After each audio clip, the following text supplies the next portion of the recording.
Smith,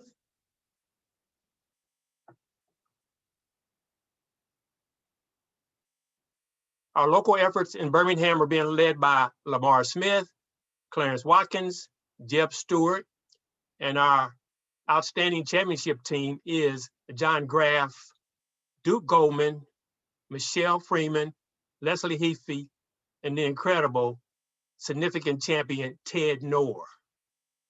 So what we do at our conference is, with our efforts, we're able to raise funds to provide 4 $1,000 scholarships to high school students, 2 $500 library grants, and finance the travel of several former ball players to conferences. That's very important, to pay their travel and hotel expenses. And we also contribute to the Grave Marker Project that puts headstones on unmarked graves. Again, we welcome you to the Jerry Malloy Virtual Conference. And don't forget to put your comments and questions in the chat box for our presenters. Our first presenter is someone who has presented at many conferences, Dr. James Brunson. His topic is Blues People, Music, Style, and Black Baseball from 1865 to 1910. Mr. Brunson, Dr. Brunson is an art historian who specializes in American modernism. And he is the author of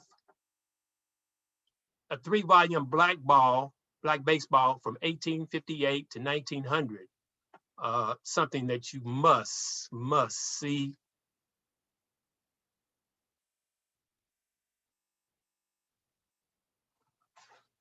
Outstanding.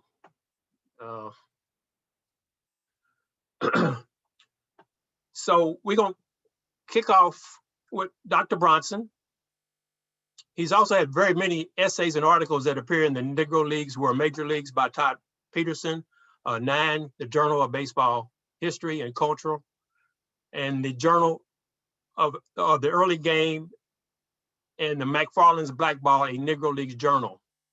So we're going to listen to, after this brief video, we will listen to Dr. Brunson, and we'll find out where the Negro League baseball is as Black as the blues. Today is James's birthday, and he will use blues as a literary device to narrate this epic story of Black baseball. So after this song, Did You See Jackie Robinson Hit That Ball? Originally done by Count Basie, but I chose Natalie Cole's version because I like her better. And I got the right to do that. So here we go.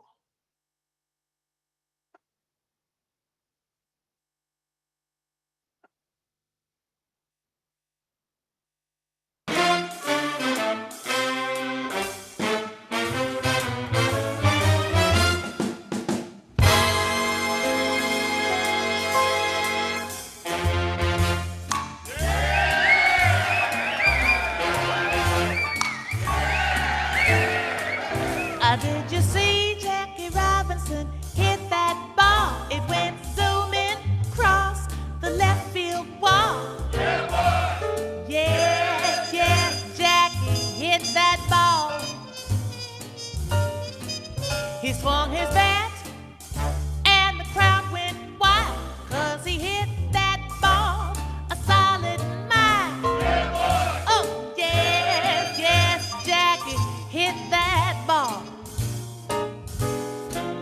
Well, now Satchel Paige is mellow, and so is Campanello, Newcomb and Dolby too. But it's a natural fact, when Jackie comes to bat, the other team is through. Did you see Jackie Robinson hit that ball? Really hit it? Yes, and that ain't all. He stole home. Yes, yes, Jackie's real gone.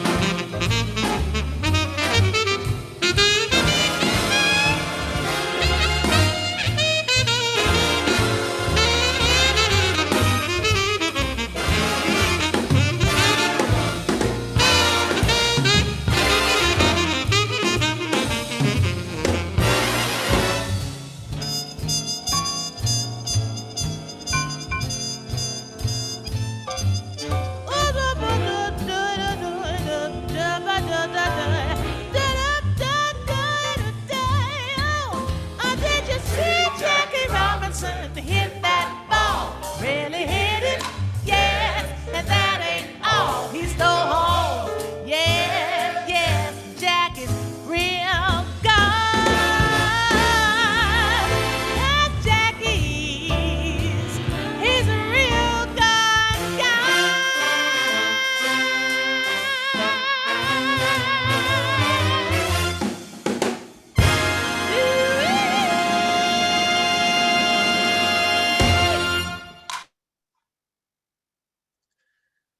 All right, Wow, Larry, it's going to be tough trying to beat that introduction. take it away, James, birthday boy. Thank you, sir. In The Negro in New York, an informal social history published in 1967, authors Roy Ottley and William J. Weathersby claimed that the Cuban Giants invented Negro baseball comedy, which they characterized as a mix of comic pantomime and monkey shines,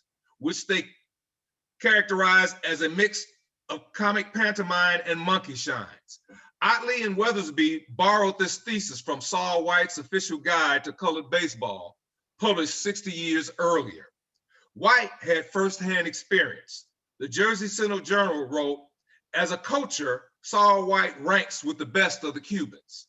The Fort Wayne Sentinel reported, Saul White was ordered off the diamond by umpire Suggs while coaching near first base. Saul took the matter good-naturedly and went to the bench. In the 1900s, White sought to distance blackball from minstrel stereotypes. He wrote, the funny man in colored baseball is becoming extinct. Where every man on the team would do a funny stunt during a game back in the 80s and early 90s, now will be found only one or two on a team who essays to amuse the spectators of the present day. L.M. Sutter, Arlie Lathan's biographer, claimed that Lathan, baseball's clown prince, invented comedic coaching in the coacher's box in the 1880s. In 1889, the Galveston Daily News called him the most unusual coacher in the profession. In 1947, the Pittsfield Berkshire Eagle wrote, Latham practically invented the characteristic chatter of the ball diamond, the glad shouts of the coaching box, the raucous ribbing of the opponents, and the earnest advice offered base runners. Other narratives do exist. One reveals collusion between blackface minstrelsy, baseball, and print media between 1865 and 1887 to diminish black balls in the eyes of the American public. The New York Tribune stamped the Philadelphia Orions as more like Negro minstrels on a picnic than baseball players. The Wilkes-Barre Sunday Leader reported, quote, the Cuban Giants are stalwart young colored men who play well and bring to the diamond a sufficient reflection of plantation manners and customs to amuse the spectator very much. Their base running and coaching are marked in this respect. Abe Harris covered shortstop for Philadelphia's Orions and Keystone Athletics, Trenton's Cuban Giants, and New York's Gorhams. Newspapers dubbed Harris the singing comedian, quartet singer, ventriloquist, and whistling soloist, AKA Minstrel Man Shortstop. The onslaught of disinformation continued. One newspaper jibed that a nine composed of Latham and 8 black players would resemble a nigger minstrel show. Latham played for Philadelphia's Athletics and St. Louis Browns, 1882 and 1886 respectively. He played against black clubs. His Athletics clashed with the Orions. His Browns played Trenton's Cuban Giants. Latham's coaching style, hardly unusual, was appropriated from black ball clubs. Blues People, Music, Style, and Black Baseball, 1865 to 1910, offers an overview of what I call black ball artistry. Black ball artistry represents the most comprehensive elaboration of refinement of the boss culture and of its idiomatic blues nuances. The blues idiom mails its rituals and traditions and ancestral legacy of lived black experience. In the 1870s, the word boss entered the baseball lexicon. It has a provocative history. Dutch in origin, boss is a bastardization of the word base, which also means master.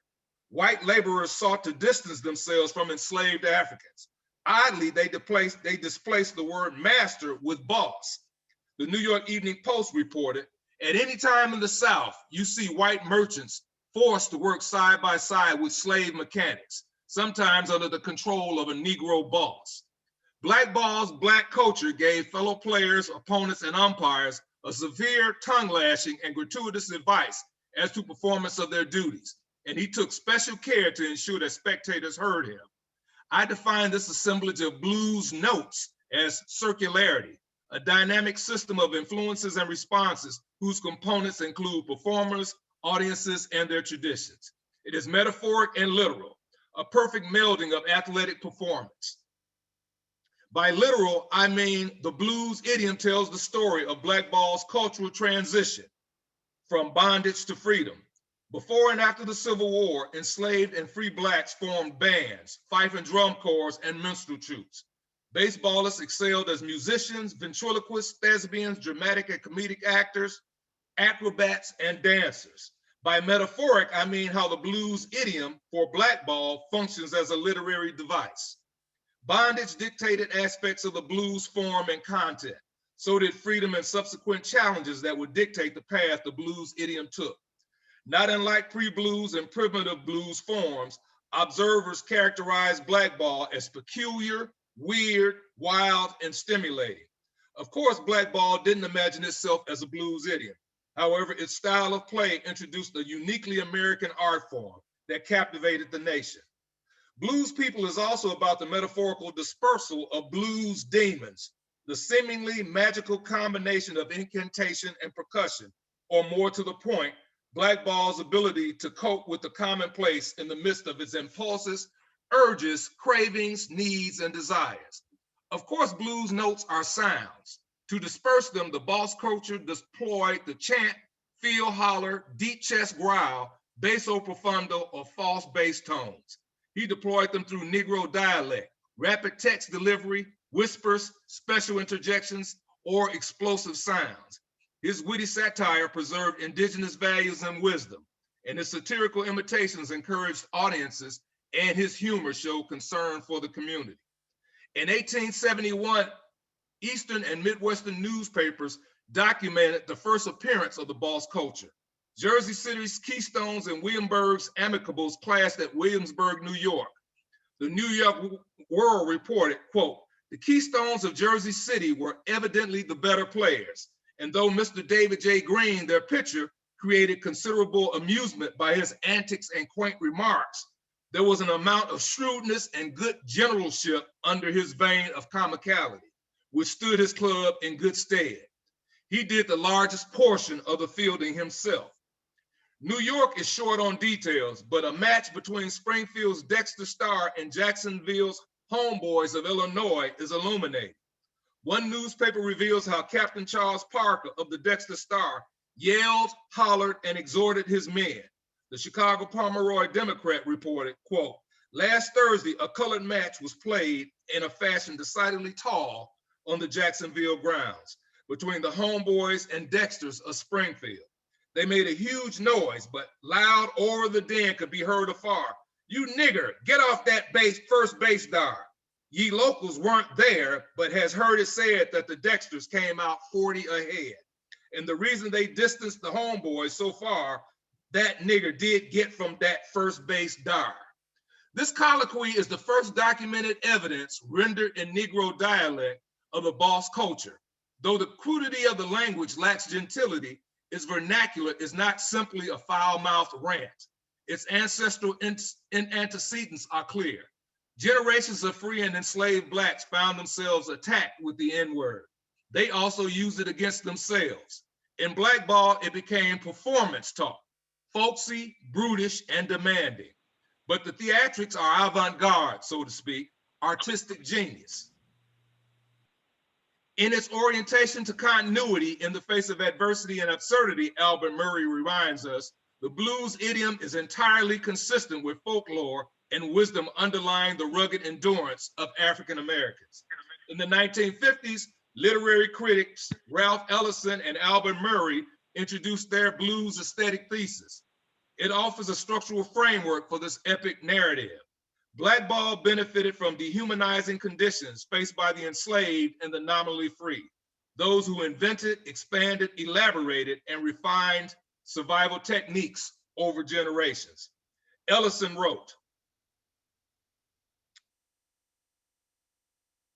despite the prevalence of stereotype notions of Negro spontaneity and instinctually our lifestyle, at least as it has evolved in the South, has been shaped by a determined will to control violent emotion as a life-preserving measure against being provoked into retaliatory actions by those who desire only to destroy us. Murray added, I am unaware of any others who share Ellison's or my involvement with the blues as a literary device. Over the years, there has been a tendency to confuse the blues with folk expression. But where the hell did all these writers get that idea that folk, which is to say peasant or provincial, art or artless, is accurate to the complexities of Black experience in contemporary America? Blackball narratives capture perfectly the blues idiom's complexities in grim, humorous, outlandish, triumphant, and majestic fashion. By the 1820s, white entertainers appropriated this pre-blues aesthetic. This cultural theft gave birth to blackface minstrelsy. Literary critic Eric Lott defined blackface minstrelsy as, quote, an established 19th century theatrical practice, principally in the urban North, in which white men caricatured Blacks for sport and profit. The Black body became a vessel for authentic masculinity, for sexual potency, for violent self-assertion, and for liberation from culture itself.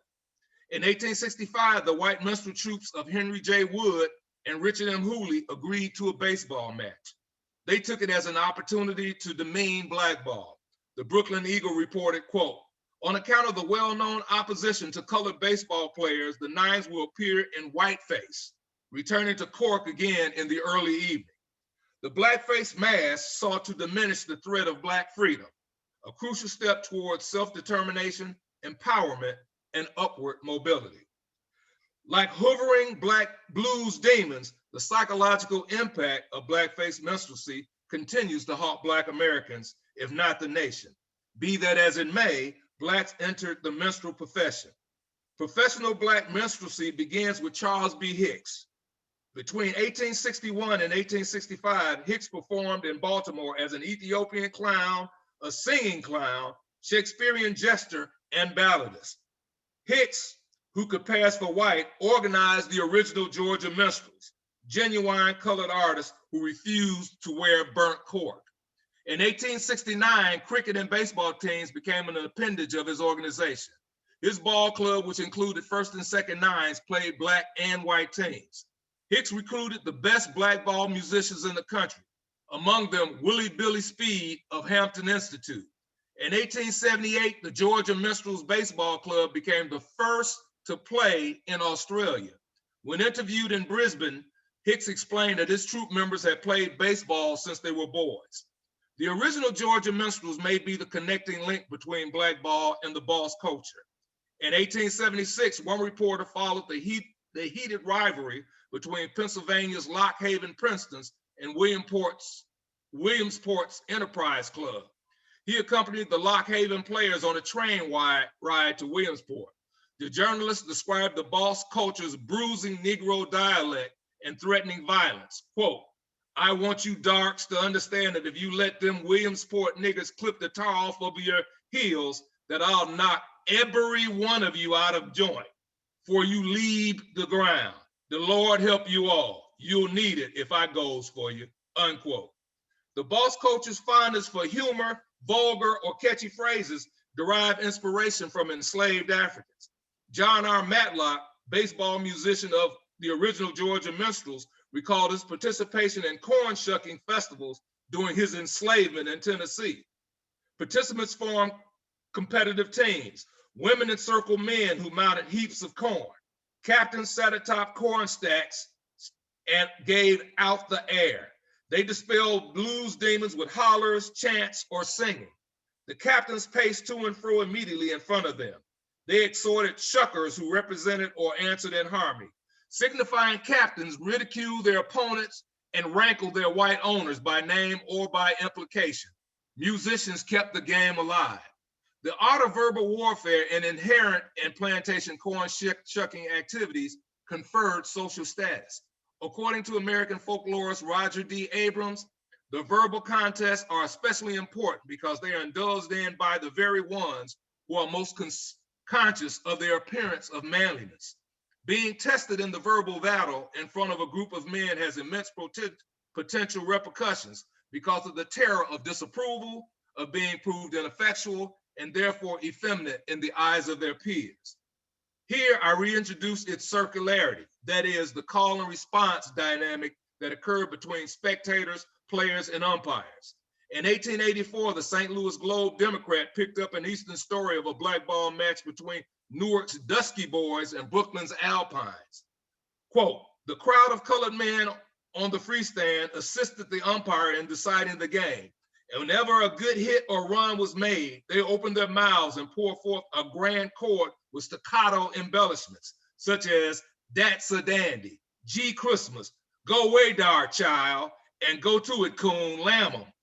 In 1879, the match between Utica's Butterfield House and Baggs Hotel, the Brookfield, New York Courier reported, during the game, a continuous roar of laughter went up from the grandstand. There was some good playing done on both sides, especially in the manner of base running. Cued in to George Howard, fans emboldened him to keep the path, honey, keep the path. The New York Clipper added, such a slide will never be witnessed here or anywhere again. Arlie Latham is noted for his slides, but he slides with care. The peculiarity about Howard is that he strikes every base head first. When Howard skimmed over the plate, the crowd sent up a burst of applause that was deafening. West of the Mississippi, sports writers also shared boss culture stories. The St. Louis Evening Star Sayings observed, quote, there are great coaches in the baseball profession, but none of them can hold a candle to a single member of this New Orleans pitchback organization. Pinchback pitcher Joseph Ferran, it claimed, was the best coacher in the baseball profession. Ferran chastises his base runners' laziness. Quote, go on there now, sir, get off. You got to get air second bag. See here, Mr. Base Runner, if you don't purloin that bag, your name and mud, and Parson Nicholson will be a taking on your remains. Trenton's Cuban Giants staked this own claim, dispersing demons by rattling opponents. In 1887, they met the Cincinnati Reds and harassed the white batters. Quote, George Thibault was a conundrum to them, and when he came to bat, one of the Cuban Giants players shouted to the fielders, here comes that great player. Get back there to the fence, get back. And the smoke-colored Giants moved out of sight. Thibault struck out as he wildly fanned the air for the fourth time. Clarence Williams shouted out, everybody come in, he's out. In 1888, the Scranton Tribune described this performance talk as, quote, unique and wonderful, seldom or never having been heard before. The dispersal of blues demons would continue on the field with Cleveland's Colossal Minstrels, Cursant's Minstrels, Lou Johnson's Minstrels, McAdoo's Colored Minstrels, Black Patty and her Troubadours, the Alhambra Company and Jubilee Singers Club, and the Williams and Walkers Club. Blackball artistry following in the ancient legacy of ritual and tradition. Thank you. Thank you, James Brunson. And again, happy birthday. I have the first question. Yes, sir. Was burnt cork used as blackface for many teams? Was that a common practice? Well, for the 19th century, no black baseball teams wore blackface, not to my knowledge. And the most popular black ball music teams, such as the Georgia Calendar Minstrels and several of the clubs that follow behind them, they never wore burnt cork either. And the reason why they came on stage as such, they wanted the audiences to understand that they were true black folks and not white folks in blackface. Hence the term genuine colored artist. Thank you, thank you.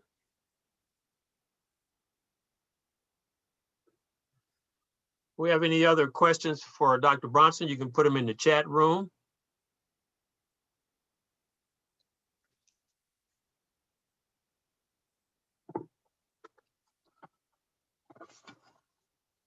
Well, I guess everybody's good. We're not gonna let you off that easy.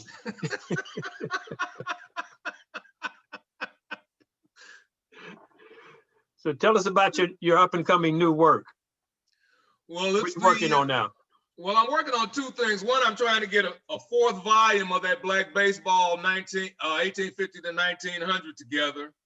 And the piece that I've talked to this evening has to do with the next book project.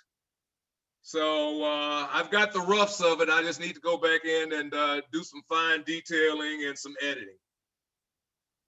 Okay. So you're trying to combine music with baseball. Yes, sir. And again, I'm confident in doing that because, again, when we look at the boss culture as it relates to black ball, it seems odd, but even though we don't have recorded evidence, there's a lot of information to show that there was some interrelationships between the Georgia minstrels at the time. And many of the places where we find this boss culture character, it's exactly where the calendar minstrels made an appearance, at least a year before or two before it surfaced.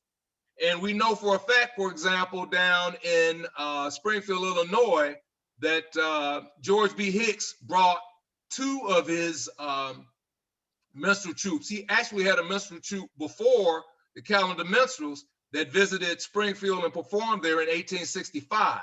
And he hired Charles Parker, who was the captain of the team in Springfield, to post bills on around the city announcing their attendance. So it is more than likely that they exchanged a lot of cultural ideas and approaches to the game that could be utilized. Okay. James, are you able to see the questions in the chat room? I can read them back to you if not. Well, I'd appreciate it if you could, Larry. Okay, I'm gonna work backwards here because I wanna. Oh no, I can see them, I can see them. Okay. There's a ton of them. From Mark Aubrey, I guess he's talking to everybody. Yes, he's asking, were newspapers your major source of research? And the answer is yes. You just got to do a little work to find it. And again, I'm one of those people, as I suspect most of you all as researchers, is that I'm not taking what any newspaper says for granted. I need to double check on that. And again, as we do today, we really need to critique what newspapers are saying about certain things. There's no way that Arlie Latham was the originator of boss coaching, and probably not even the third base coach at all either. This guy, when black ball was engaged in boss coaching, he was 11 years old in 1871. So it was already around. Okay.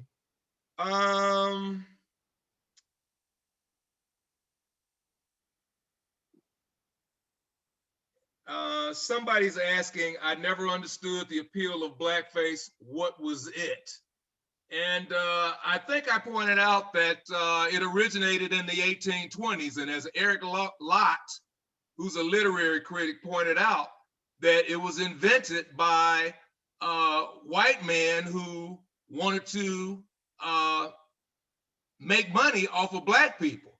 And again, we need to understand too that they just weren't in New York, you know, doing their thing. Some of them actually traveled to plantations where black people were enslaved and watched them perform or entertain, and took those ideas back to New York and made them into performances. So it was about making money, and it was about, I think, repression. Michelle Freeman asked the question, what led you to 19th century baseball research? That's a great question, and I'll probably answer it again tomorrow night with the panel. I was doing a series of paintings back in 1985, and I came across a blurb in the Cleveland Gazette in 1884 that stated that a baseball player, a black baseball player from St. Louis, he played for the St. Louis Blackstockings, was murdered while breaking into someone's home. Now, the backstory behind that, just very quickly, I'm politicizing this. When he was murdered, he was found laying on a cold bin, and he was dressed in a suit. My position is, based on reading the stories that came out, is that he was engaged or dating this German servant girl in this doctor's house, and he was caught inside of her room, which was on the second floor. That's what I think happened.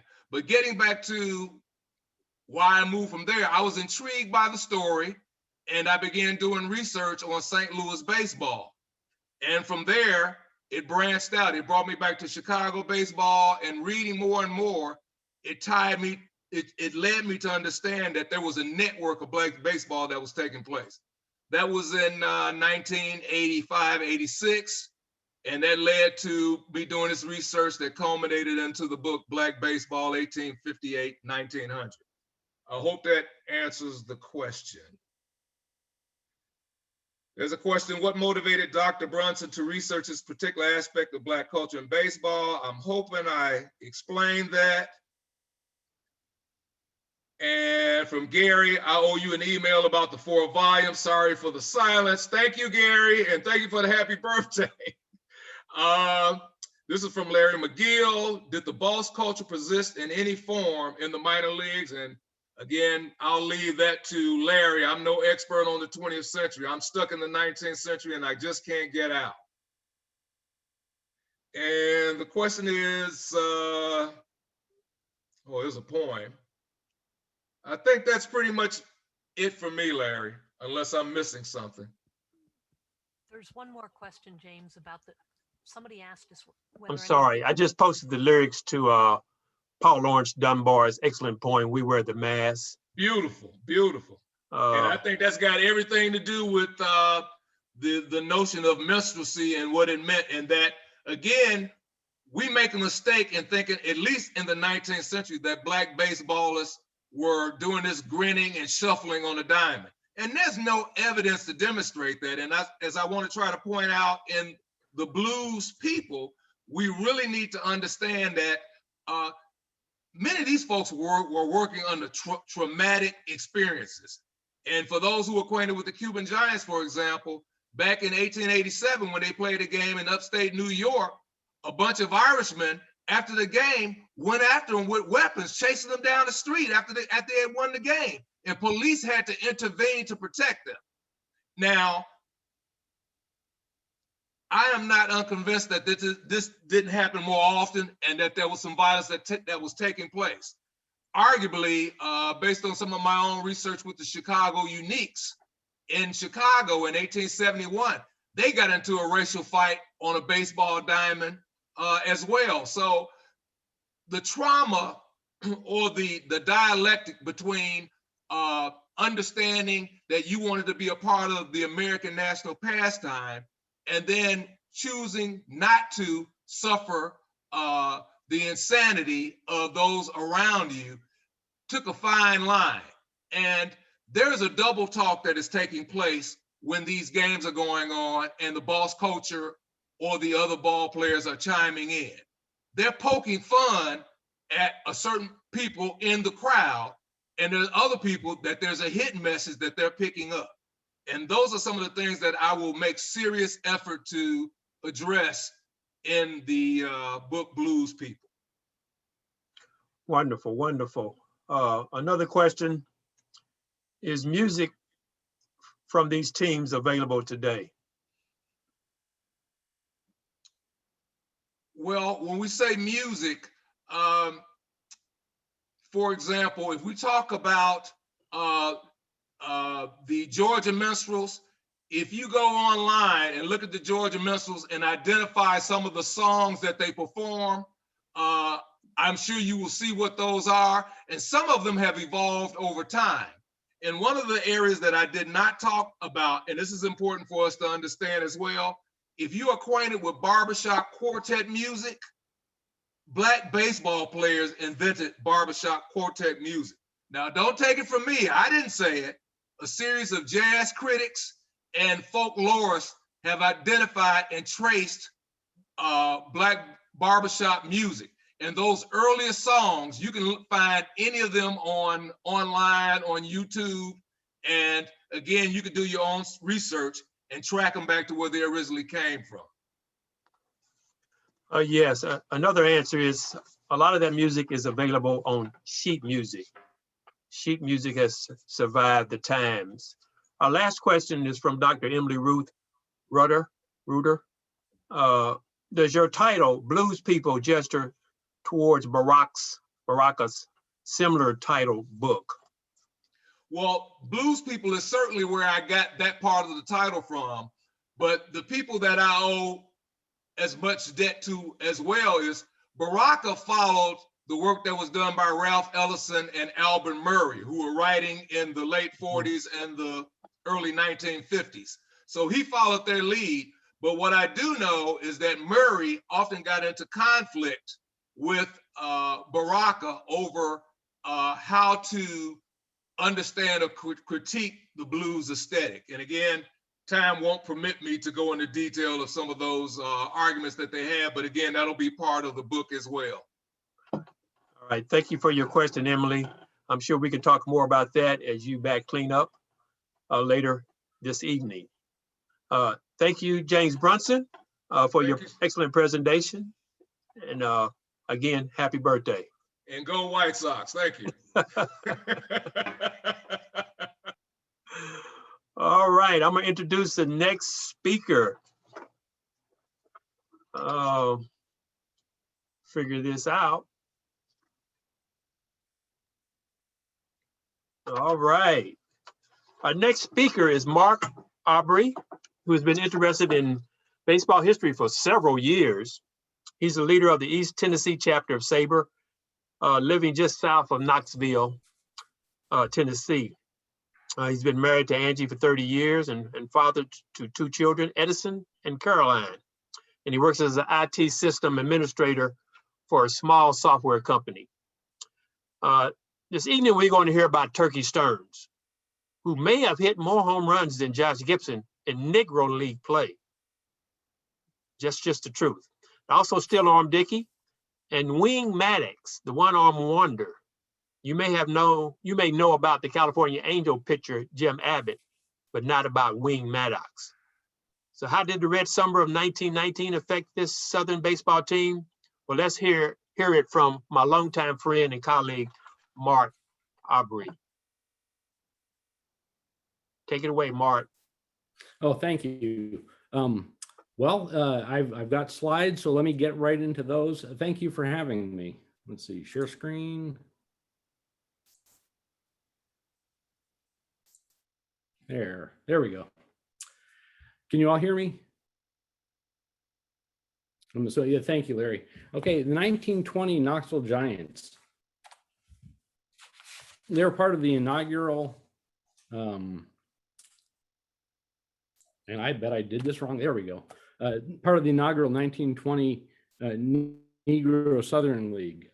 Baseball was being played in Knoxville by youth during the Civil War, most likely, but it wasn't until 1867 the local newspapers began reporting on games of baseball being played in and around Knoxville. There were 5 organized clubs in town of September 4th, 1867.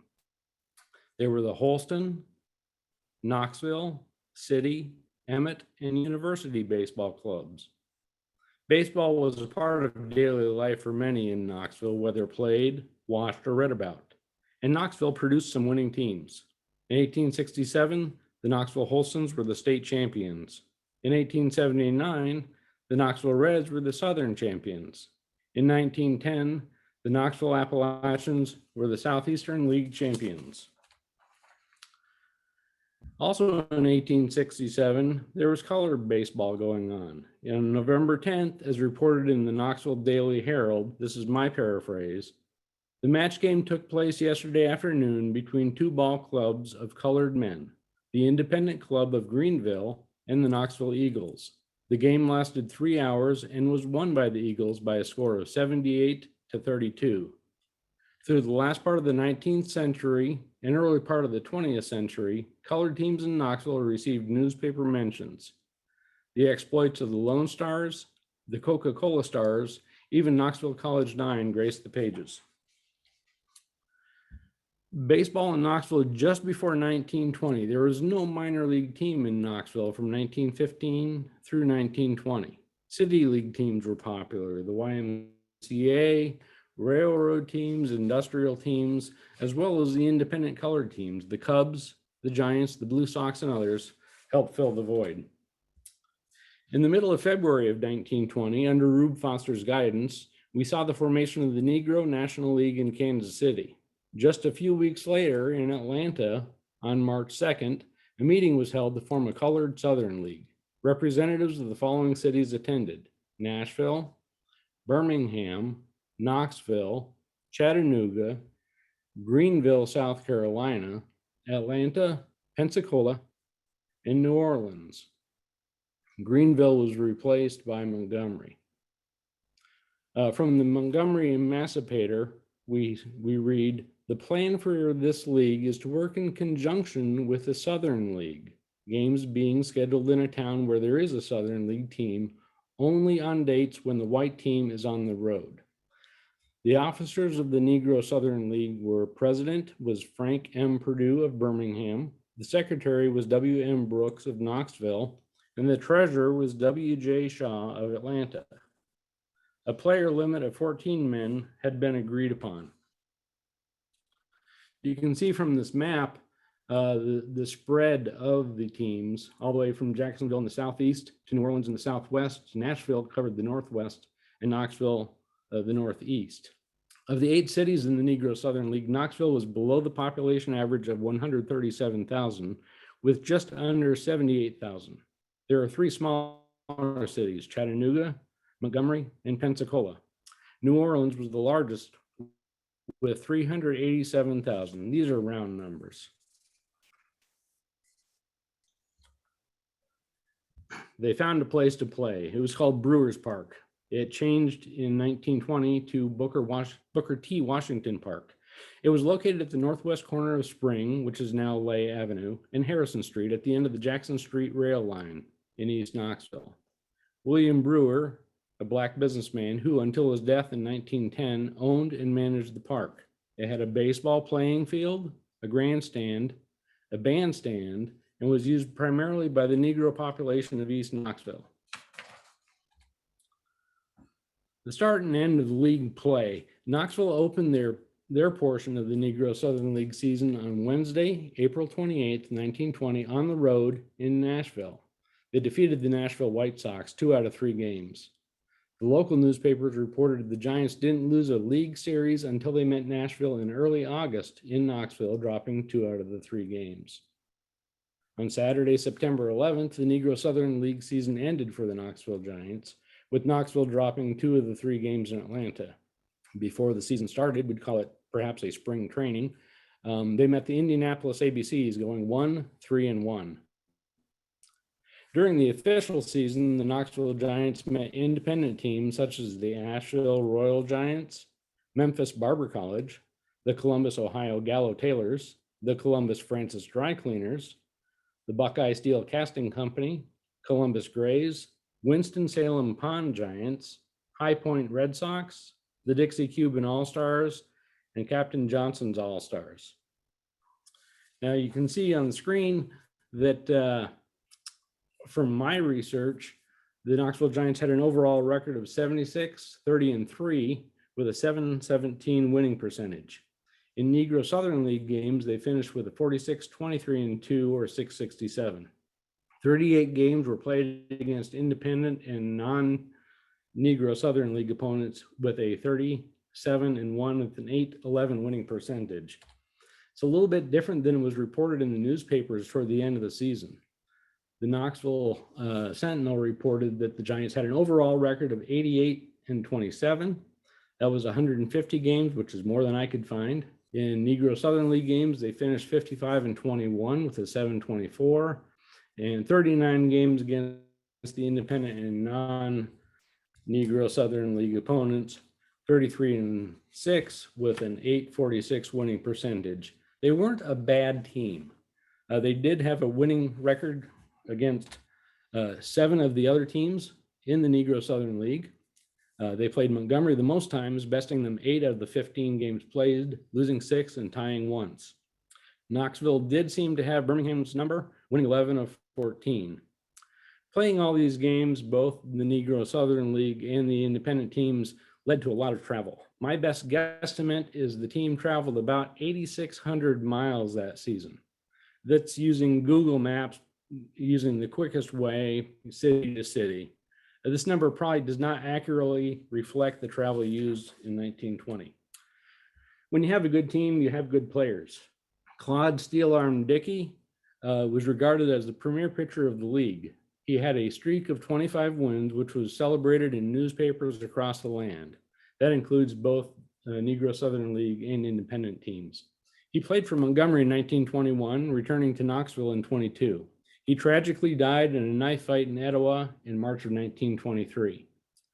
His record that I can find, Negro Southern League, he was 18-4. I have I don't know what to call it, combined pitchers. When 2 pitchers came in, the newspapers are a little bit sketchy. It says perhaps Dickey and Force pitched that game. Well, we assume Dickey started. Who came in where, who was leading, don't know. I'm just calling it combined pitchers. They went 2-2. When he faced independent opponents, he went 10-0. During the Color World Series, which we'll talk about in a bit, he went 0-2. He did throw 2 no-hitters. Middle of May against the Atlanta Black Crackers, Negro Southern League game. And then 2 months later against the Winston-Salem Pond Giants. Yes, that is a 5-2 on a no-hitter. Forrest Wing Maddox. He was a pitcher and played in the outfield. He was a one-armed player. He played for Atlanta in the first part of the season, and then he was on Birmingham's roster. In May, he got signed to Knoxville. He played for Knoxville the following season in 22 and then went to Birmingham in 23. He became a professor at Morehouse College and died at age 30 of TB in Atlanta. You can see his record, 3-4 against Negro Southern League opponents, 2-0 against the Indies, and when he played as a combined pitcher, 2-2 against the Indies. Norman Turkey Stearns. Yes, he did play for Knoxville. I was so excited to find this article. He originally started playing for the Nashville White Sox that season and was signed in early September by Knoxville. He was characterized in the newspapers as, quote, one of the most dangerous hitters in the circuit. He has an inborn sense of fairness, however, for when he comes to the plate, he always warns the opposing pitcher, if you put the ball over the plate, I was going to knock it over the fence, and he generally does. Stearns later played for the Detroit Stars for 9 seasons, and then with other premier teams, ending his career in 1940 with the Kansas City Monarchs, and then ending up at the Hall of Fame. Other players of note on this team, we have Ralph Pete Klieg. He was an outfielder for Knoxville from 20 to 24, and then went on to the St. Louis Stars in 24. He returned as an umpire for the Negro National League in 36, and that's probably where he's best known. William Bud Force, he was probably the number 2 pitcher for the Knoxville Giants. He played for the Chicago American Giants the following season, and then on to the Detroit Stars for a couple of years. I ended up with the Baltimore Black Sox from 24 to 29, the Brooklyn Royal Giants in 30, and then with the New York Lincoln Giants. He graduated from Knoxville College in 1919.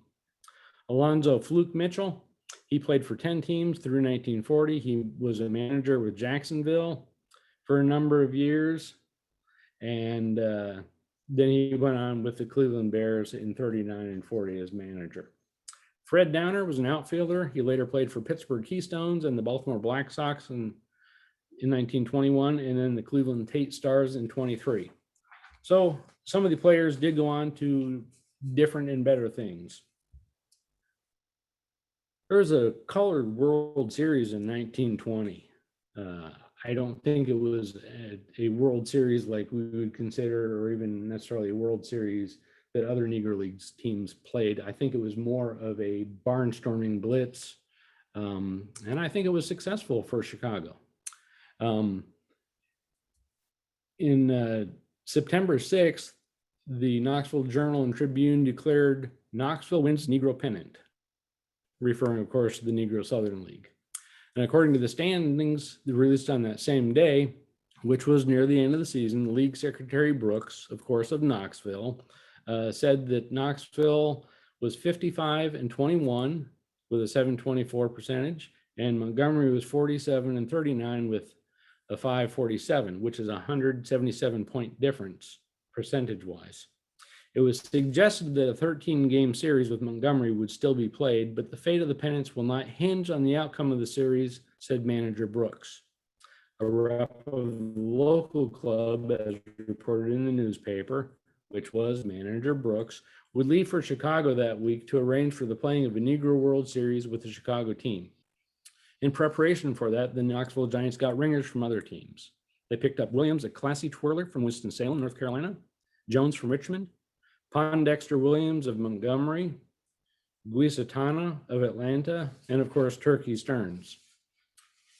Managed by Rube Foster, the Chicago American Giants were the pennant clinchers of the Negro National League and just a force to be reckoned with. Their top hitter was Cristobal Torriente. He and Foster are both in the Hall of Fame. We do have published accounts, newspaper accounts of the first 3 games, which were played in Birmingham, then games 5 and 6, both played in Knoxville. And we'll see that the Chicago American Giants just demolished the Knoxville Giants. As reported in the Buffalo American, they laid out the schedule. The series was set to open against Knoxville in Birmingham. Then they were to move on to New Orleans for a few games.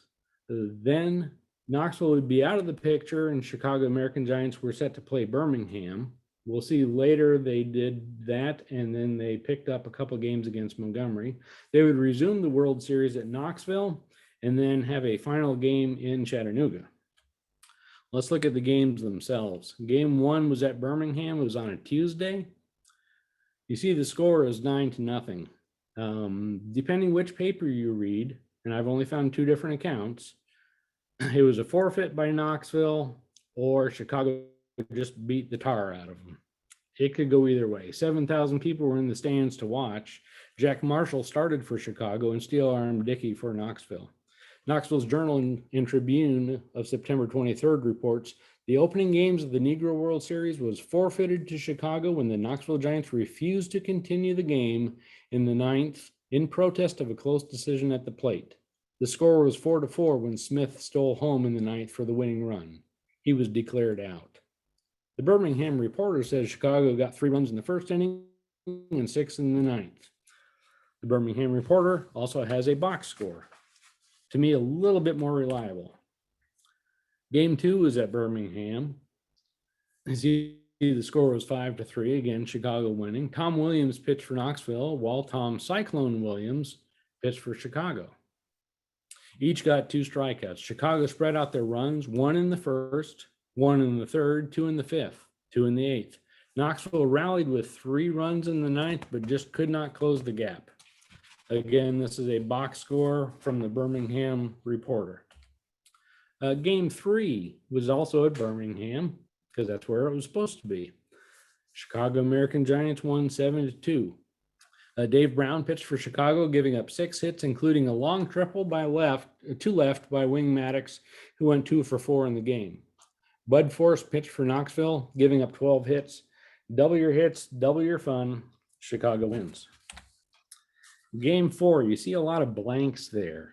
We don't have a record of this game yet. Hopefully we'll find one.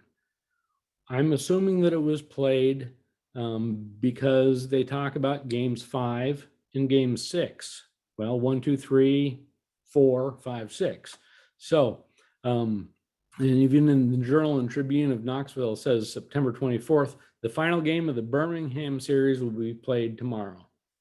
After this, there was a bit of a time gap. Knoxville stopped playing. Chicago, and Terry was scheduled to play Birmingham.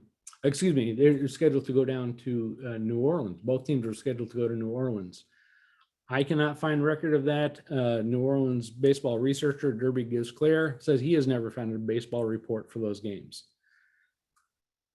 Chicago then played Birmingham for 2 games on September 27th and 28th, and Chicago won both games. On the 28th, Frank M. Perdue, the president, he was from Birmingham, the president of the Negro Southern League, he announced that Montgomery Gray Sox team was the winner of the Negro Southern League pennant. This was 2.5 weeks after the season ended. Then Montgomery played the Chicago American Giants in 2 games for the championship of the country on September 29th and 30th. Montgomery lost both games. We're back to a real game now. We have it in Knoxville. Coming to Knoxville, the teams crossed bats with Chicago coming out on top. Tom Cyclone Williams pitched for Chicago as he did in the second game of the series. Knoxville bundled their pitching staff using Tom Williams, Bud Force, and Smith. The Journal and Tribune said of the game, Chicago put the game on ice in the first, when 3 walks, a double, a sacrifice fly, and 2 passed balls netted 4 tallies. Foster's club scored again in the second when a walk, a sacrifice, a passed ball, and a Texas leaguer counted for 1 run. Errors at crucial moments in the fourth allowed the visitors to count another pair, and they ended matters in the ninth when 2 scored on a medley of errors. Game 6 was the next day. It was on a Saturday in Knoxville at Booker T. Washington Park. The Chicago Defender of October 9th states, the American Giants won their 14th straight today, referring to that game. Steel Arm Dickey pitched for Knoxville, giving him his 2nd loss in as many starts against Chicago that season.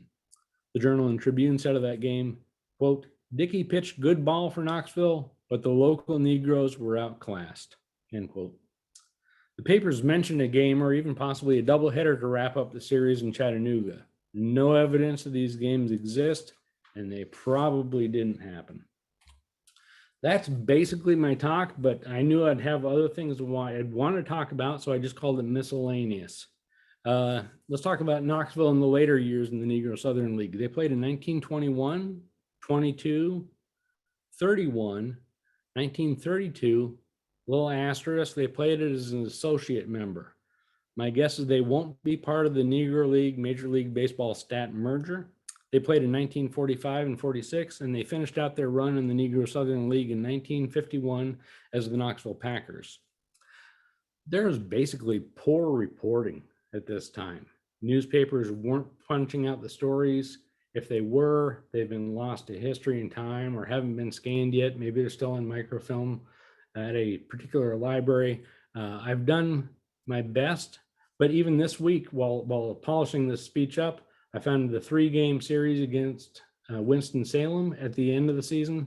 It's included in these statistics, but it's just frustrating. And I know as researchers, historians, we all feel this frustration that we want to find that one box score. We want to be able to say, yes, he did that, they did that, he pitched in this manner. The quest goes on, and I'd like to thank lots of people. And unfortunately, Larry, I left your name off this list, and I should have, so I apologize for that. You can see the people there. The people there that I've listed didn't just provide me with a box score or a story. They were very encouraging. So half of them are on there just for their encouragement. It's daunting sometimes to keep going.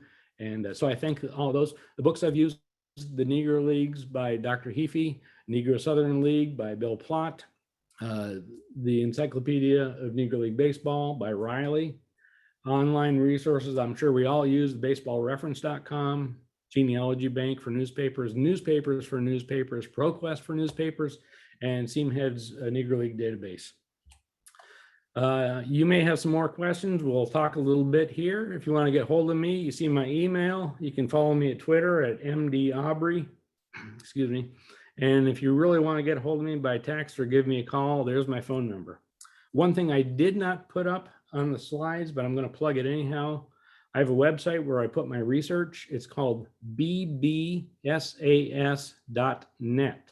bbsas.net, baseball stats and stuff. You can go take a look for the wiki and just go to town. If you find corrections, get a hold of me. I'd love to make sure things are correct.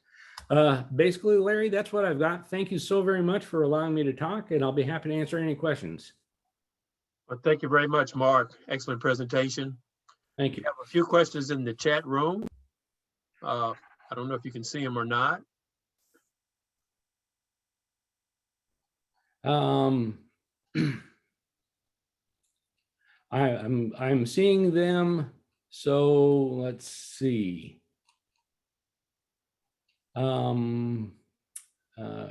Okay, so we've got the Maddox card is Gary C. Someone already answered that. He has allowed me to use that. He's got a wonderful write-up on Wing Maddox, more than I spoke of here. Dickie, we have the one photo of him that's from the Beck Cultural Exchange Center here in Knoxville. We also have one of Russell from their thing. The question is, you heard that they had disappeared. As far as I know, the original prints have disappeared, but they do have the enlargements. Recent card. How did the team owners and backers fund the Negro Southern League activities given the absence of post-slavery black capital in the South? I don't have a solid answer for that. I'm guessing that they were just businessmen, entrepreneurs, and they loved to get the gate when they could. I think that's why they filled in with a lot of the independent teams, because if you're traveling from point A to point B and there's a cutoff and you can put a couple hundred people in the seats and you get half that take, that's better than nothing. Maybe it'll get you home.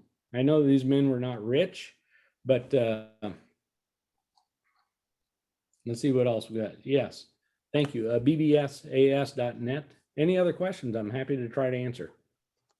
Mark, this is Larry. I have a question. You talked about the 1920 Colored World Series. I'm a little confused that it appears that the Chicago American Giants won 6 straight games over the Knoxville team. What was the series, the best of 13? Or why did they keep playing when the Knoxville Giants were not winning? I think it was money. When you go to Birmingham and there are 7,000 people in the seats, that's some good coin for somebody. I don't know exactly where they played. I don't know what the take was for the park. I don't know how it was divvied up, but somehow the manager of Knoxville got Chicago to come on a Southern tour. I don't think it was more of a series best of 7 thing. It was more of a barnstorming thing, and they just keep playing until it petered out. Yeah, I noticed most of the games were played in Birmingham. That was the base of operations, yes. Okay. You have another question from Daryl Grisby. What were the parks and home fields of the various teams in the Negro Southern League? Daryl, good question. I can't answer that off the top of my head. I do have that information on the wiki page for the 1920 Knoxville Giants. Off the top of my head, I couldn't tell you. But if I could find a park where they played, I'd write it down. Black population around 1920. I want to say it was about 11.5%. Larry mentioned the Red Summer, 1919. At the end of August, early September, there was a riot in Knoxville, a racial riot. A black man was arrested for inappropriately behaving with a woman, and he was taken to the county jail. For his safety, they moved him off to Chattanooga. The townspeople wanted to have some words with him. They attacked the jail, finding he wasn't there. They turned wherever they could to let out their anger. The National Guard was brought in, machine gun posts were set up. Depending which newspaper you read and in time, things got sorted out. It was first 4 people died, many wounded, scores of people died, hundreds of people died. I think the number is probably under 5, but it was no way for Knoxville to behave. And racial tensions were high. During that time period, lynchings were from around the US were mentioned in the Knoxville papers. I'm sure that didn't set well with many people. And from the lynching database, I believe there were 3 lynchings in Knoxville, although I haven't been able to figure out when or where.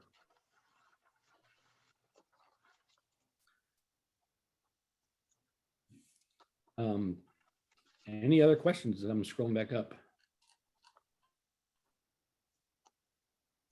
Okay. Wonderful. Thank you, Mark, for your presentation. Glad to be of service.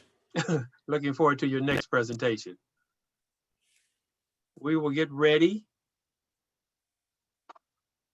For our next presenter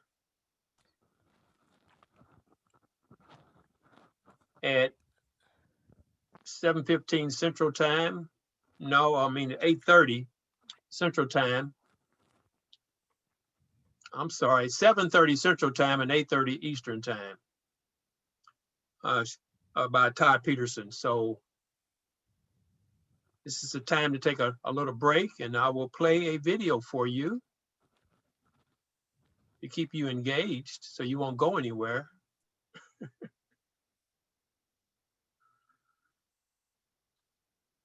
As soon as I share my screen.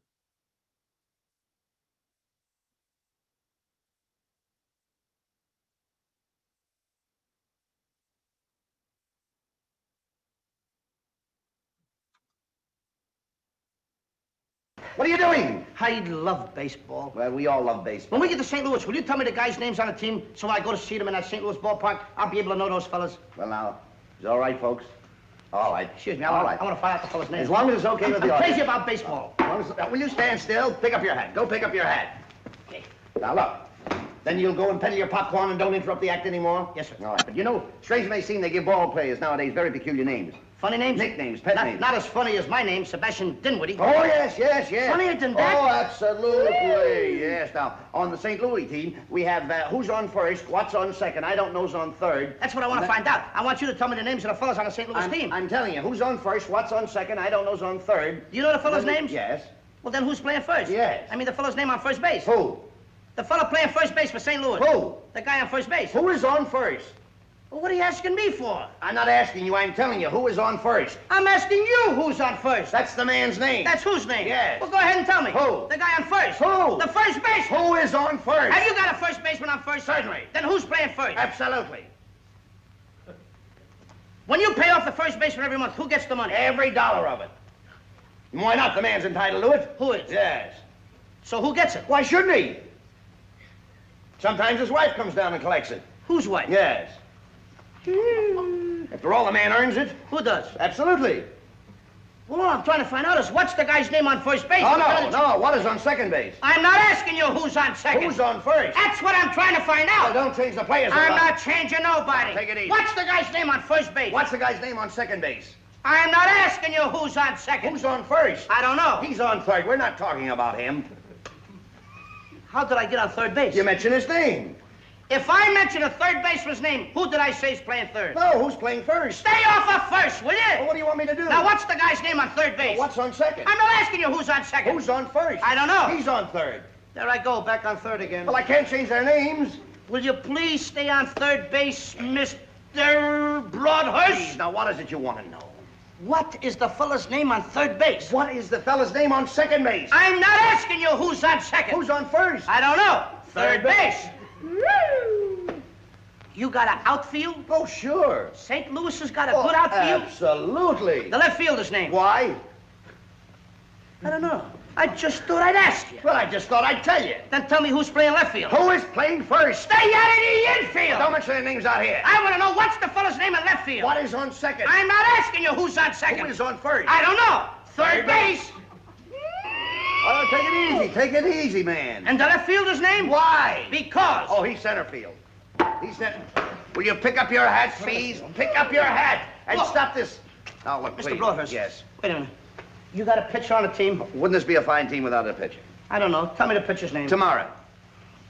You don't want to tell me the date? I'm telling you, man. Then go ahead. Tomorrow. What time? What time what? What time tomorrow you're going to tell me who's pitching? Now, listen. Who is not pitching? Who is I'll on... break your arm. You say who's on first? Why come up here and ask? I want to know what's the pitcher's name. What's on second? I don't know. Third Third base. You got a catcher? Yes. The catcher's name. Today. Today. And tomorrow's pitching. Now you've got it. That's all. St. Louis has got a couple of days on the team. Well, I can't help that. All right. What do you want me to do? Got a catcher? Yes, I'm a good catcher, too, you know. I know that. I would like to play for the St. Louis team. Well, I might arrange that. I would like to catch. Now, I'm being a good catcher. Tomorrow's pitching on the team, and I'm catching. Yes. Tomorrow throws the ball, and the guy up bunts the ball. Yes. Now, when he bunts the ball, me being a good catcher, I want to throw the guy out at first base, so I pick up the ball and throw it to who? Now, that's the first thing you've said right. I don't even know what I'm talking about. Well, that's all you have to do. Is to throw it to first base. Yeah. Now, who's got it? Naturally. Who has it? Naturally. Naturally. Naturally. Okay. Now you've got it. I pick up the ball and I throw it to naturally. No, you don't. You throw the ball to first base. Then who gets it? Naturally. Okay. All right. I throw the ball to naturally. You don't. You throw it to who? Naturally. Well, that's it. Say it that way.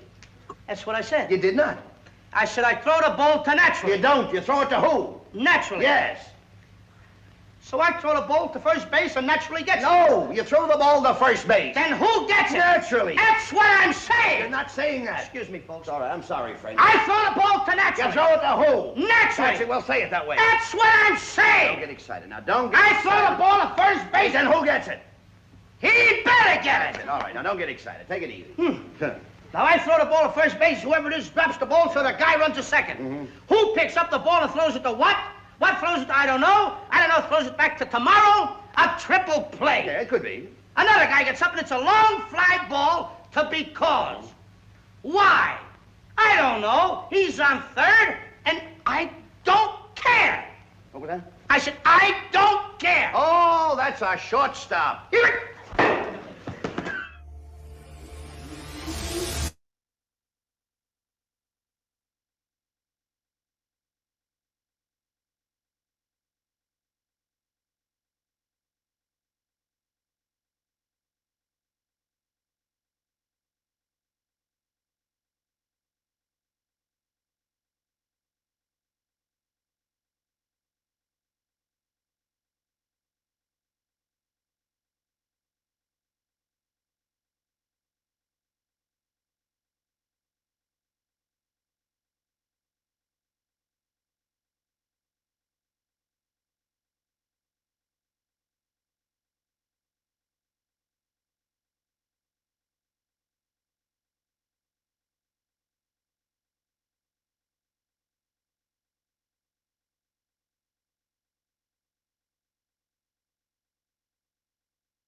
Just to give you an idea of some of the books that are out there that SABR has done recently, you saw that McFarland is giving a 40% discount on all of their books over the next coming weeks over the course of this weekend. So we put the code in the chat, and we'll do that again here shortly for you. But just wanted to make you aware of a couple of those, and we'll repost those throughout the conference for you as well. And we're going to start back up again at 8:30 Eastern, 7:30 Central.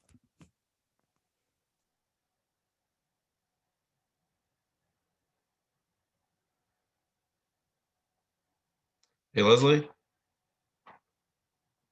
Yes.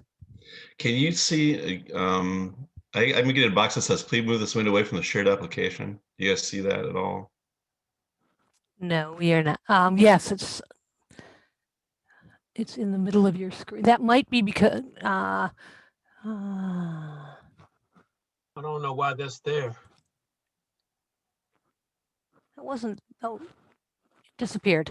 Oh, No, it comes and goes. hang on.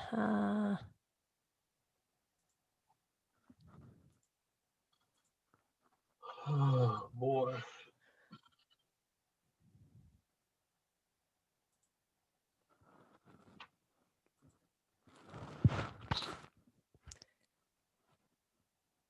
I have never seen that before, Todd. It didn't happen the other night when you were practicing. Did not.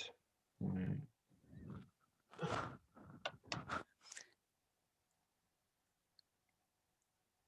If you're here, Jacob, do you have any ideas?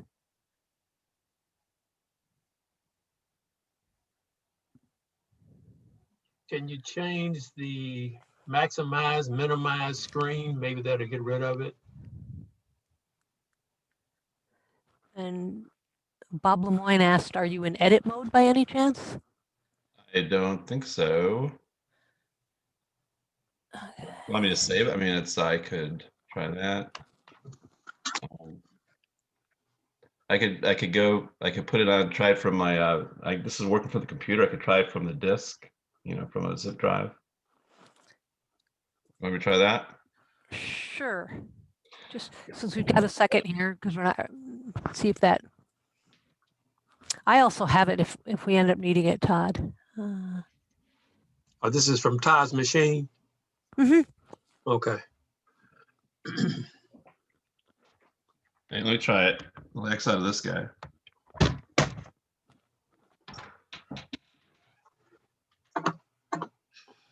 John, buddy. Are you just saying there's a bee in the house? Okay, John, I'm going to do a presentation, buddy. Okay, so you can't be in here right now. Okay. Okay, John, there's no bee. Yes, there is. I saw it flying around. Okay, then go in your room. Can you go in your room? I'm up here. I don't have my iPad. Go downstairs to your iPad and be in this Can I room. go? Yeah, just go. I'm scared. Yeah, there you go. You're fine. Okay. There you go, buddy. I want to sing. I know, John. I know you can't want everybody. Yeah.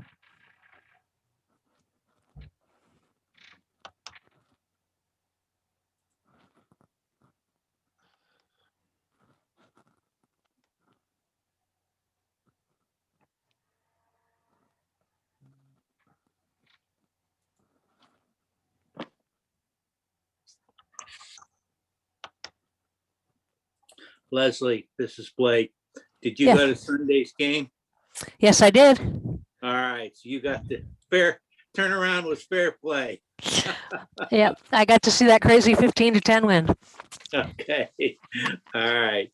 Yeah, Todd, that's working just fine. Okay, and I just have to. I need that box to go up for a little bit so I can start the thing.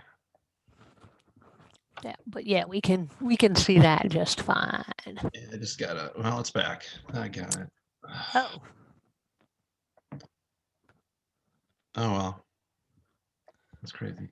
We'll just have to ignore it. Yeah.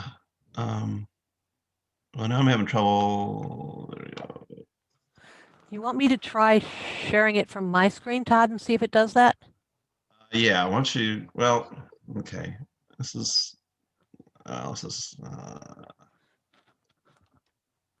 Hey Todd, this is Jacob. I think the setting you're looking for is in your video settings, in your Zoom preferences. Are you, depending on how you're signed in, if you can get to your Zoom account and go to the preferences menu? I might be able to walk you through it. Yeah, It's disappeared again. yeah, I think it's going to come and go, but okay. And what do you guys see? A full screen or not a full screen? I minimize the screen here. Full screen. Full You see screen. full screen? Yes. Okay. Maybe they got rid of it. Yeah, maybe that's how to get rid of it. Okay.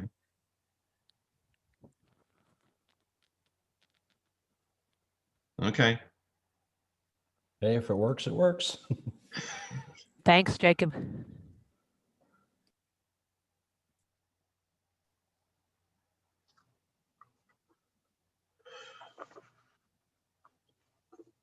Okay, whenever you guys are ready. I think we have 3 minutes. 3 minutes to go. Great. Great. Sorry about that, guys. No problem.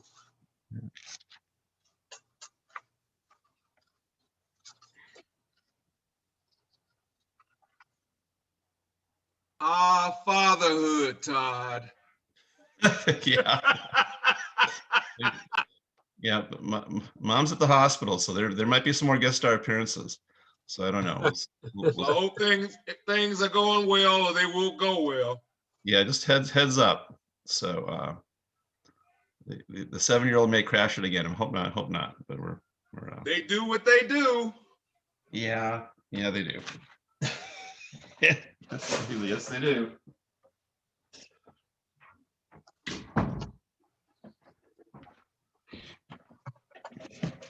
So we'll see.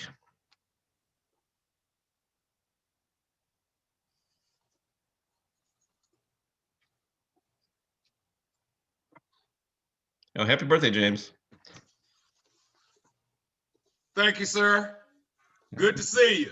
Good to see you. Great presentation. Many questions. Well, I'm sure you're gonna knock them dead too. I'm liking your slides that you put together.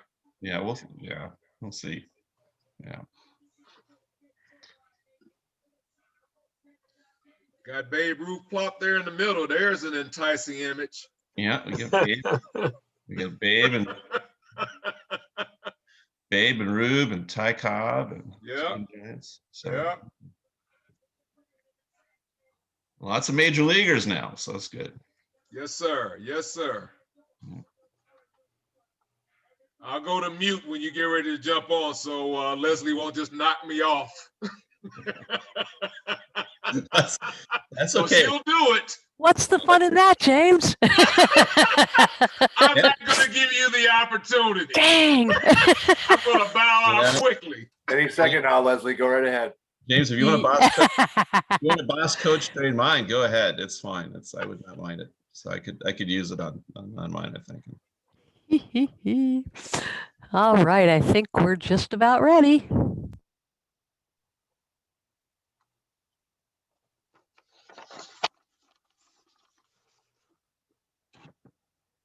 Okay. Welcome back. It's at the bottom of the hour, depending on what time zone you're in. Our third presenter is Todd Peterson.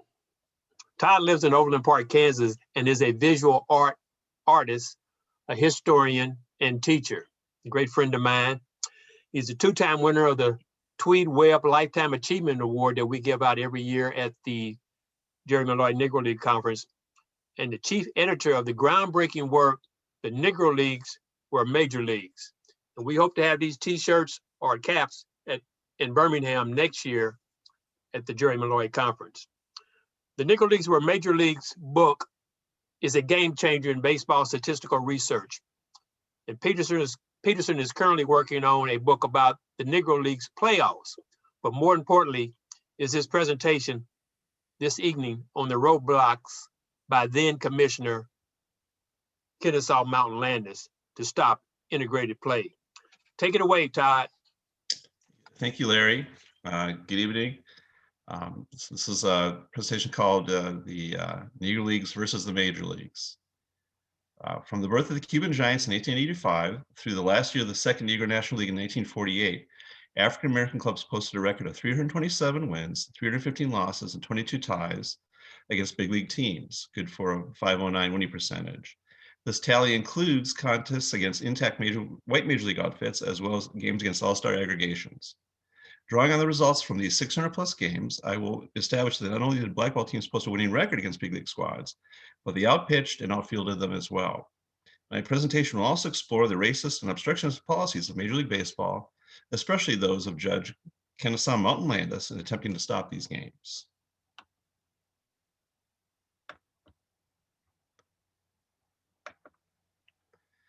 During the 19th century, all black clubs played white major league teams over 40 times, going 10, 32, and 1, only for a 24.4 percentage. In October 1885, just a few weeks after their inception, the Cuban Giants grabbed a 4-3 lead on the American Association's Philadelphia Athletics before dropping a 13-7 decision, attributed mostly, according to the Sporting Life, umpire Johnny Ryan's very partial decisions. On July 21st, 1886, the Giants became the first black squad to defeat a major league team when they downed the Cincinnati Red Stockings 9-4 in Chambersburg, New Jersey. In May 1887, the Cubes nearly upset the eventual world champion Detroit Wolverines before faltering late in an 8-4 defeat. During their first 10 seasons, the Giants posted a 10-27 run record against big leaguers, but were deprived of many victories due to biased umpiring.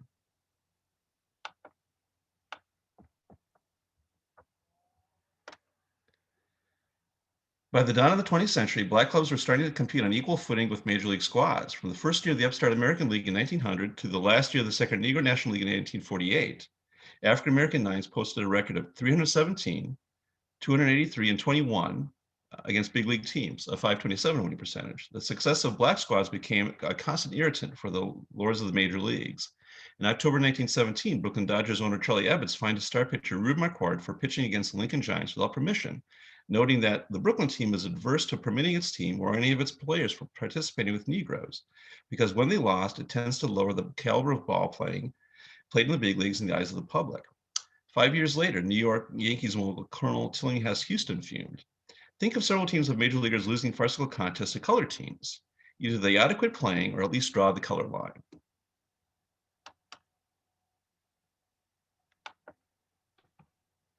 In order to prevent such perceived embarrassments, big league magnates enacted several prohibitive measures.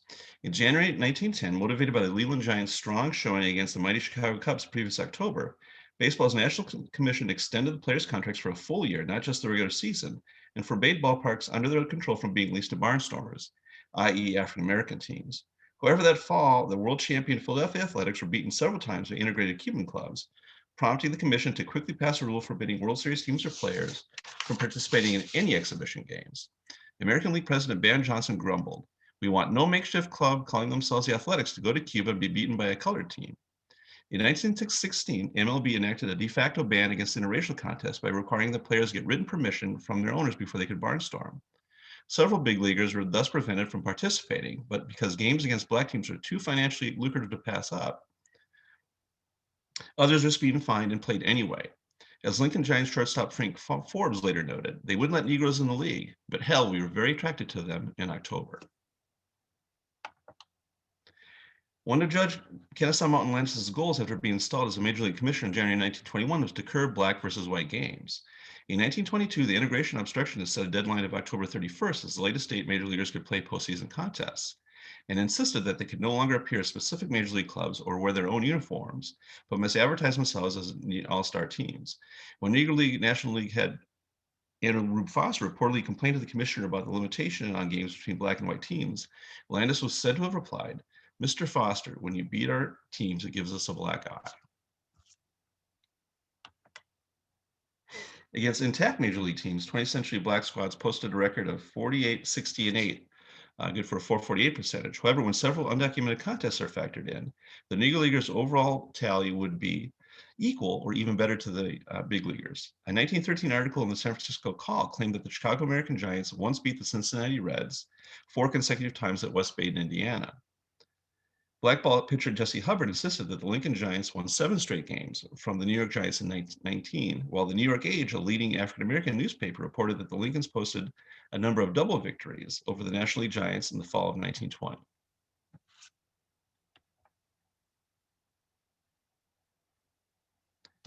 Well, the white mainstream press was sometimes reluctant to record black club successes. After the American Giants edged the Major League Stock Camp Grant team in 1918, the Chicago Defender reported that so stinging was the defeat that the downtown daily papers omitted on purpose a write-up in their sports columns. In November 1900, a team comprised of Chicago Columbia Giants and Chicago Unions defeated an all-star squad, including 5 Cubs players, 7-4 before 4,000 fans in Chicago. The story made national news, but no Windy City newspaper felt the need to print the result. In March 1903, the Macon Acmes downed the eventual world champion Boston Americans 7-5, but the only mention of the game came 4 months later in the Savannah Morning News.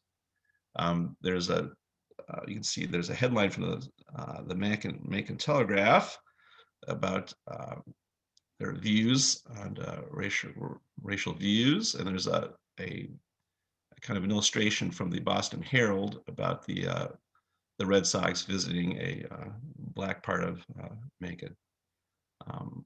Both pretty troubling, but both pretty typical. When Bill James' Pythagorean theorem, which calculates the difference between the runs a team scores and allows to determine what its record should have been, is applied to these totals, the Negro Leaguers' winning percentage is .482, leading one to surmise that the big leaguers were somewhat lucky, or at least the recipients of a few favorable calls. In 1889, the Washington Post reported that the Cuban Giants dropped a hard-fought 3-2 contest to the Senators because of the evident partiality of umpire Quinn. During a 1935 game in Yankee Stadium against Dizzy Dean's All-Stars, Negro Leagues legend James Cool Papa Bell safely raced all the way home from second base after a deep fly out to center field, but was called out by the home plate arbiter, who laughingly told him, "I'm not going to let you do that on big leaguers." When the overall batting, pitching, and fielding statistics from these games are tabulated, the big leaguers hold a slight edge. However, the black squads wound up with a better overall slugging percentage, hit twice as many triples, smashed more home runs, and stole more bases. After Landis's ban on playing intact major league clubs from playing black nines was enacted, the Negro Leaguers contented themselves with pounding big league all-star teams. The annual practice of African-American outfits playing the premier white players from a particular area was an established tradition in several cities, including New York, Philadelphia, Baltimore, Indianapolis, Chicago, St. Louis, Los Angeles, and Chicago. Between 1900 and 1948, black clubs defeated the best white batters, pitchers, and teams they were allowed to play nearly 55% of the time. The all-star squads included in this tally were comprised of 5 or more players with big league experience, including the starting pitcher, and at least 3 players who had appeared in the majors that particular year. It should also be noted that the number of big leaguers involved in many of these games is actually higher than the reported total. The major leaguers often resorted to the use of aliases to avoid detection. In October 1933, the Chicago American Giants downed Jimmy Chauvin's All-Pros 3-0, and the Chicago Defender reported that while only 3 big leaguers, including Leo Durocher, were laboring under their own names, the entire 9 was made of National League players. The Defender had noted a few years earlier that these big league players like to grasp the Mazuma that rolls in at Trolling Park, but somehow, even with big league ball curtailed, they wish to clutch the green under assumed names. As for the far-fetched notion that big leaguers were taking it easy or not giving their all, that these are just exhibitions, historian Robert Peterson astutely opined there are very few professional baseball players who go to the plate without hoping for a base hit or pitch a game without trying to win, even when they are competing against sandlotters. Indeed, in contests against minor league, semi-pro, college, and military teams, major league squads racked up a record of 2,640 wins against 897 losses and 71 ties, a 742 winning percentage between 1900 and 1948. Only the Negro Leaguers had their number. Every important white player of the first half of the 20th century, including Ty Cobb, Babe Ruth, Rogers Hornsby, Joe DiMaggio, and Ted Williams, played against Negro League teams. The black squads defeated the best pitchers the major leaguers had to offer. Christy Mathewson, Walter Johnson, Pete Alexander, Lefty Grove, Dizzy Dean, and Bob Feller among them. The non-big leaguers on these all-star teams are no slouches either.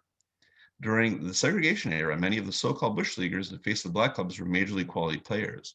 As Bill James wrote of the period in his Historical Baseball Abstract, a conservative assessment is that some of the players who made their living in the minor leagues were just as good as some of those who played in the majors. A more generous assessment would be that some of the best players in the game were in the minor leagues. However, career minor league pitchers were almost never used by all-star clubs when facing top-flight black squads. The results were disastrous for the big leaguers when they did.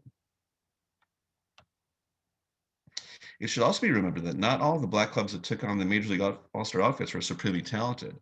No one would ever confuse the 1920 Buffalo Pittsburgh Stars, the 1938 Omaha Monarchs, or the 1945 Oakland Giants with a top-notch or even average Negro League team.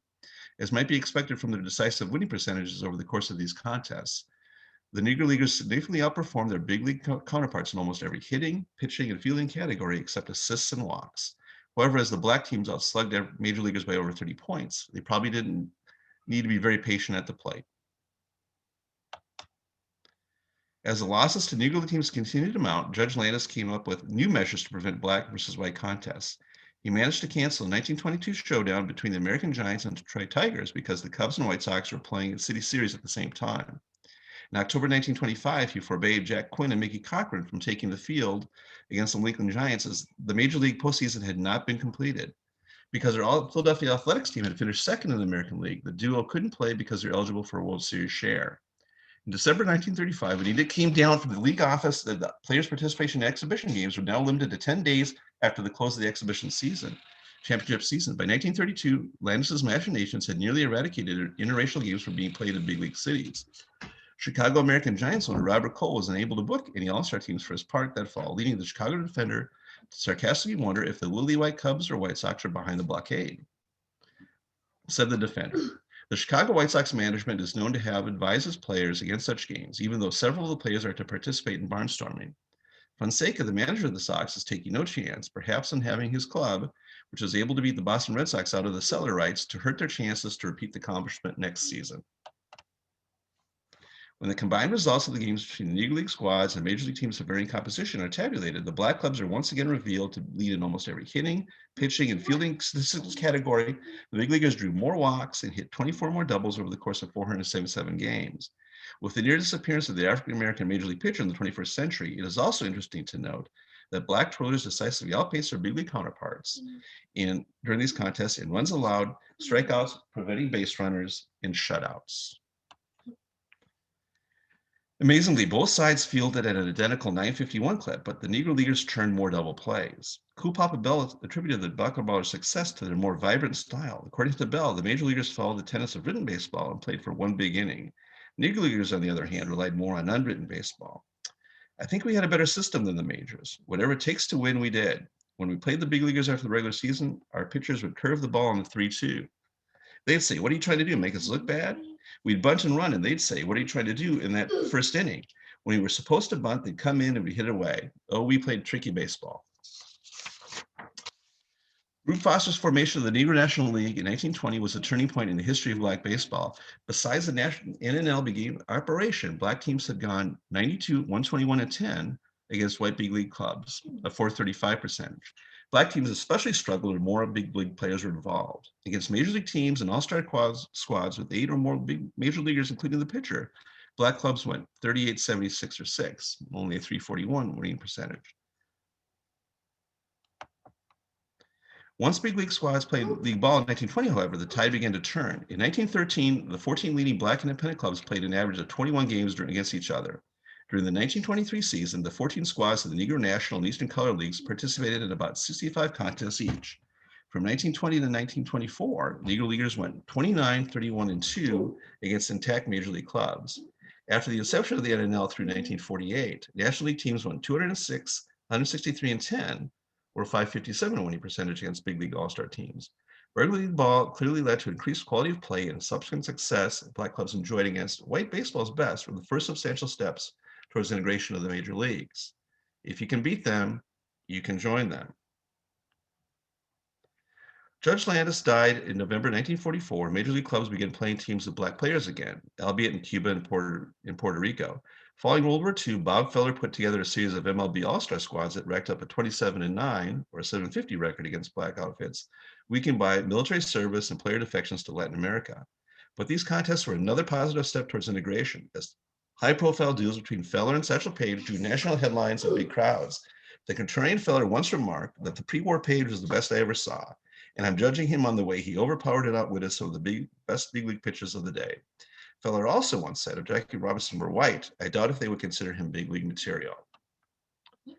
Ironically, after barring big black players for most of their first 71 years of existence, Major League Baseball spent much of the 21st century appropriating the history and culture of the Negro Leagues. On August 3rd, 1994, at Kauffman Stadium in Kansas City, the hometown Royals defeated the Oakland Athletics 9-5 while wearing replica jerseys of the 1924 Kansas City Monarchs. During the following 26 seasons, big league squads put on the throwback uniforms of the Negro League teams with the MLB emblem on their sleeves nearly 100 times. Every one of the 60 National and American League franchises in operation between 1901 and 1960 played a black team at some point in their existence. In October 1909, the Leland Giants and Chicago Cubs, winners of the previous National League pennants and of 104 games that year, played a postseason series for the de facto Chicago City Championship. The Cubs took all three contests, capturing the second set two in controversial fashion with Frank Wasfeld Schulte scoring the winning run with time ostensibly called and the Lelands arguing with the home plate umpire. All three games were hard fought and close, with the Giants earning the respect, if not the admiration, of the mainstream sporting public. During the first two games, the white fans in attendance had urged the umpires to treat the Lelands fairly, or the teams should quit playing. In an editorial a couple of days later after the series, the Chicago Tribune warned about the pitfalls of scheduling black clubs. Suppose the Cubs had lost their three games to the Leland Giants, and by the way, none of the big leaguers' victories was easy. Does anyone think there would not be a large number of persons who have been convinced firmly that the Lelands would be right up there fighting for the National League pennant if they were asked into that organization? It is all right to make money, but let us make it without losing our dignity. And here's a shameless plug for the Negro Leagues or Major Leagues. And here's what happened. Here's baseball reference. Negro Leagues are Major Leagues. Here's my credits. Sources.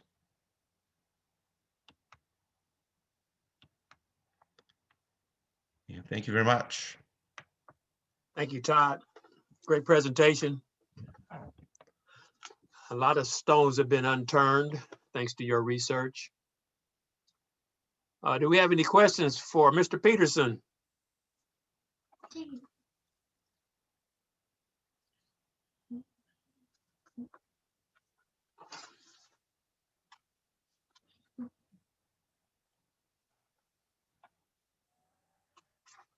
Todd, do you think how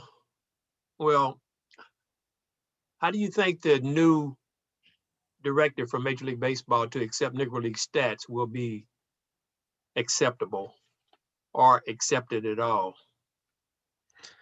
Well, I think, I mean, some of my funny story. I mean, I remember when I was working on the book, I, explained what I was doing to a woman, and family friend, and she was just flabbergasted. She just said, of course. She didn't know why. Of course, that was the case. They're major leaguers, and she didn't really see the big deal about it. So I think a lot of people, it's kind of common sense. I think they kind of accept it naturally.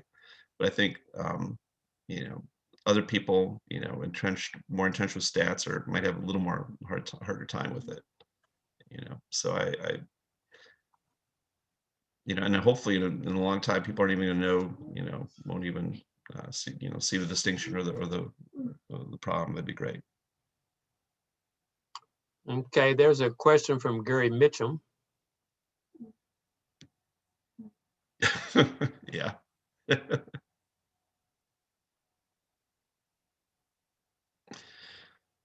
And also, yeah, someone's talking about Landis. I know you wrote that great article about Landis a few years ago, Larry, and I think I saw an article a couple of days ago, kind of defending him again, but and was saying he, not to pile on, but not saying he didn't really do anything, he wasn't really an obstructionist, and I would say that's not the case. I mean, there was a lot of evidence he went to several steps, and that was kind of interesting to me during the presentation of the book of the steps MLB would take just to prevent these games. They would just come up with a new rule and say, well, we'll stop them, and then they kept winning. They'd say, well, now you only can have three guys, and so on and so on. So yeah, I think Judge Landis's legacy is not that he didn't do anything.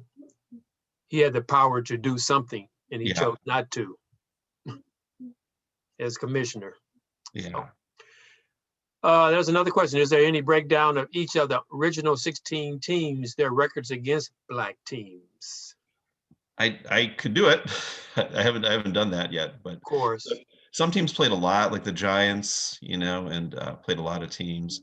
The Red Sox just played a couple. That was interesting. I found one this spring working on something else. It popped up that a great team in Macon called the Acmes had played them during their first spring training. And it's kind of amazing. Of course, I couldn't find any mention of Boston Papers or the Macon paper, but Savannah, because Savannah had a great team called the Chathams, and the Acmes visited there that year. They brought up, hey, these guys are so good. They beat the Red Sox. Mm-hmm. And so that was, to me, that's kind of interesting. But I think many teams play them. The Athletics. It's interesting. I think it was 1906. Connie Mack actually split up his squad and sent some of them home to play the Brooklyn Royal Giants in Atlantic City. Okay. So I think they're out of the pennant race. So some teams played a lot, and some not so many. From Daryl, is there any evidence of white major leaguers post MLB Negro League contest who became more open to or advocates of integration, or at least less obviously racist? Well, I don't know how to answer that quite specifically. I do know that a lot of the major leaguers knew, they knew the quality of the play of the Black teams that they're playing against, and so a lot of them were pretty strong. Like Leo DeRocher said, I'd go sign a bunch of Black players if I could, and DeRocher had a long history of playing against Black teams.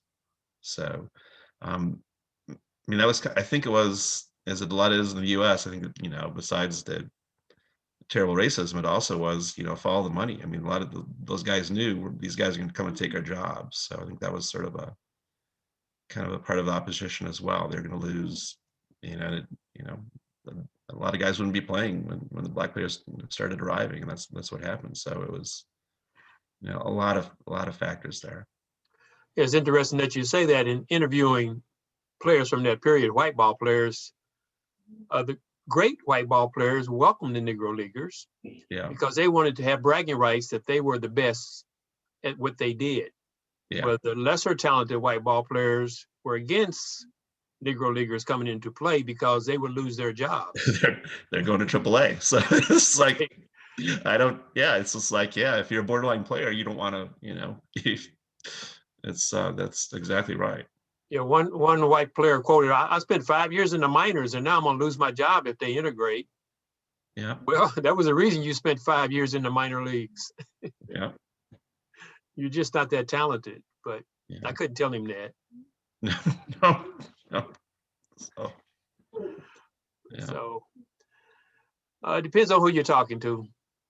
Yeah, it does. But again, I hope, it's a great thing that happens. So, and I just hope, and, I teach this to, I have a class of middle schoolers I teach every year. And, and I have to explain what the Negro Leagues were and that sort of thing. So hopefully at some point it'll just be, a historical thing, and. We have a great question from the Quad County African-American. Is that Chamber? Why are the white leagues considered to be referred to as major leagues? Isn't it a play on words to maintain white superiority? That's a topic in itself, but you want to take the first stab at it, Todd? I'm gonna stab and miss. That's what's gonna happen. But I would say I have to go back and read. But I'd say white major leagues. If I didn't, I should say that. I think that's what you'd say now. Is sort of the at that point. Yeah, I find myself when I'm writing now, I have to say white major leagues and Black major leagues. Yeah, I have to catch myself. So we have to make it clear that from that period up to 1947, we were talking about apartheid baseball. Yeah. And even after, I mean, you had the quota system and all those sorts of things. So I think that's hard. I think that's really hard for people. That's more difficult for people to understand is things got integrated, but the Red Sox still didn't have a black player till 1959, and you could only have, they would only play 4 black players at a time for the longest time.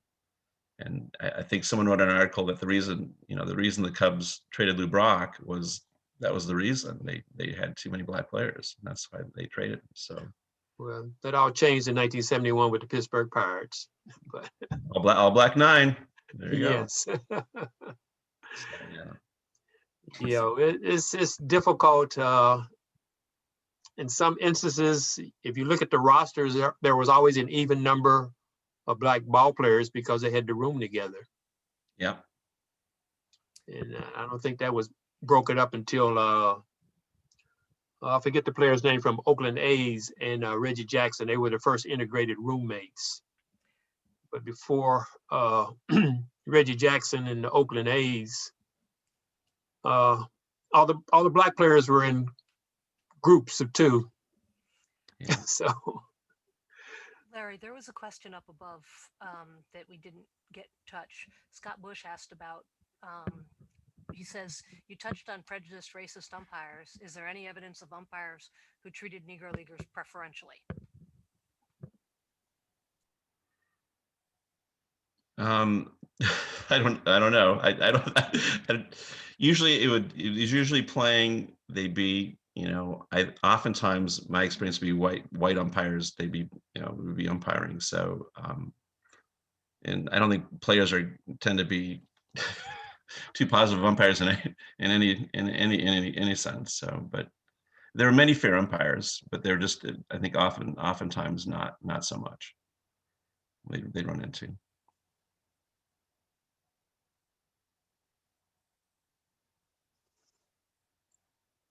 you see your question from David Gordon. That's another open-ended question. We can pull it up.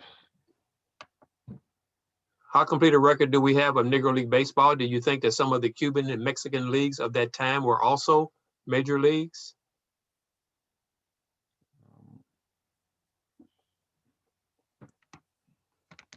Well, I think other people can speak that better than I can, but I think they, like you have said, Larry, I think they have maybe 75% of box scores of games uncovered now. So, in different ages, different eras are more complete than or less complete. The 20 is very much, 30 is not so much, and 40 is a little bit more. So I don't know about the Cuban and Mexican leagues at the time. I couldn't speak to them. Well, my take on it, we have to look at the rosters and see the quality of play. Yeah. But we do know that the best black players, the best white players, all went to Latin American countries to play during the winter months. Yeah. And that's why we see such strong teams in Cuba and Mexico, Puerto Rico, the Dominican Republic. I mean, it's just packed with all-stars and Hall of Fame players because only the best players on the planet were playing on the island. Yeah. All right, Todd, we're at the top of the hour and we have to get ready for our cleanup hitter. Thank you very much. And as always, an excellent presentation. Well, thank you, Larry. Thank you so much.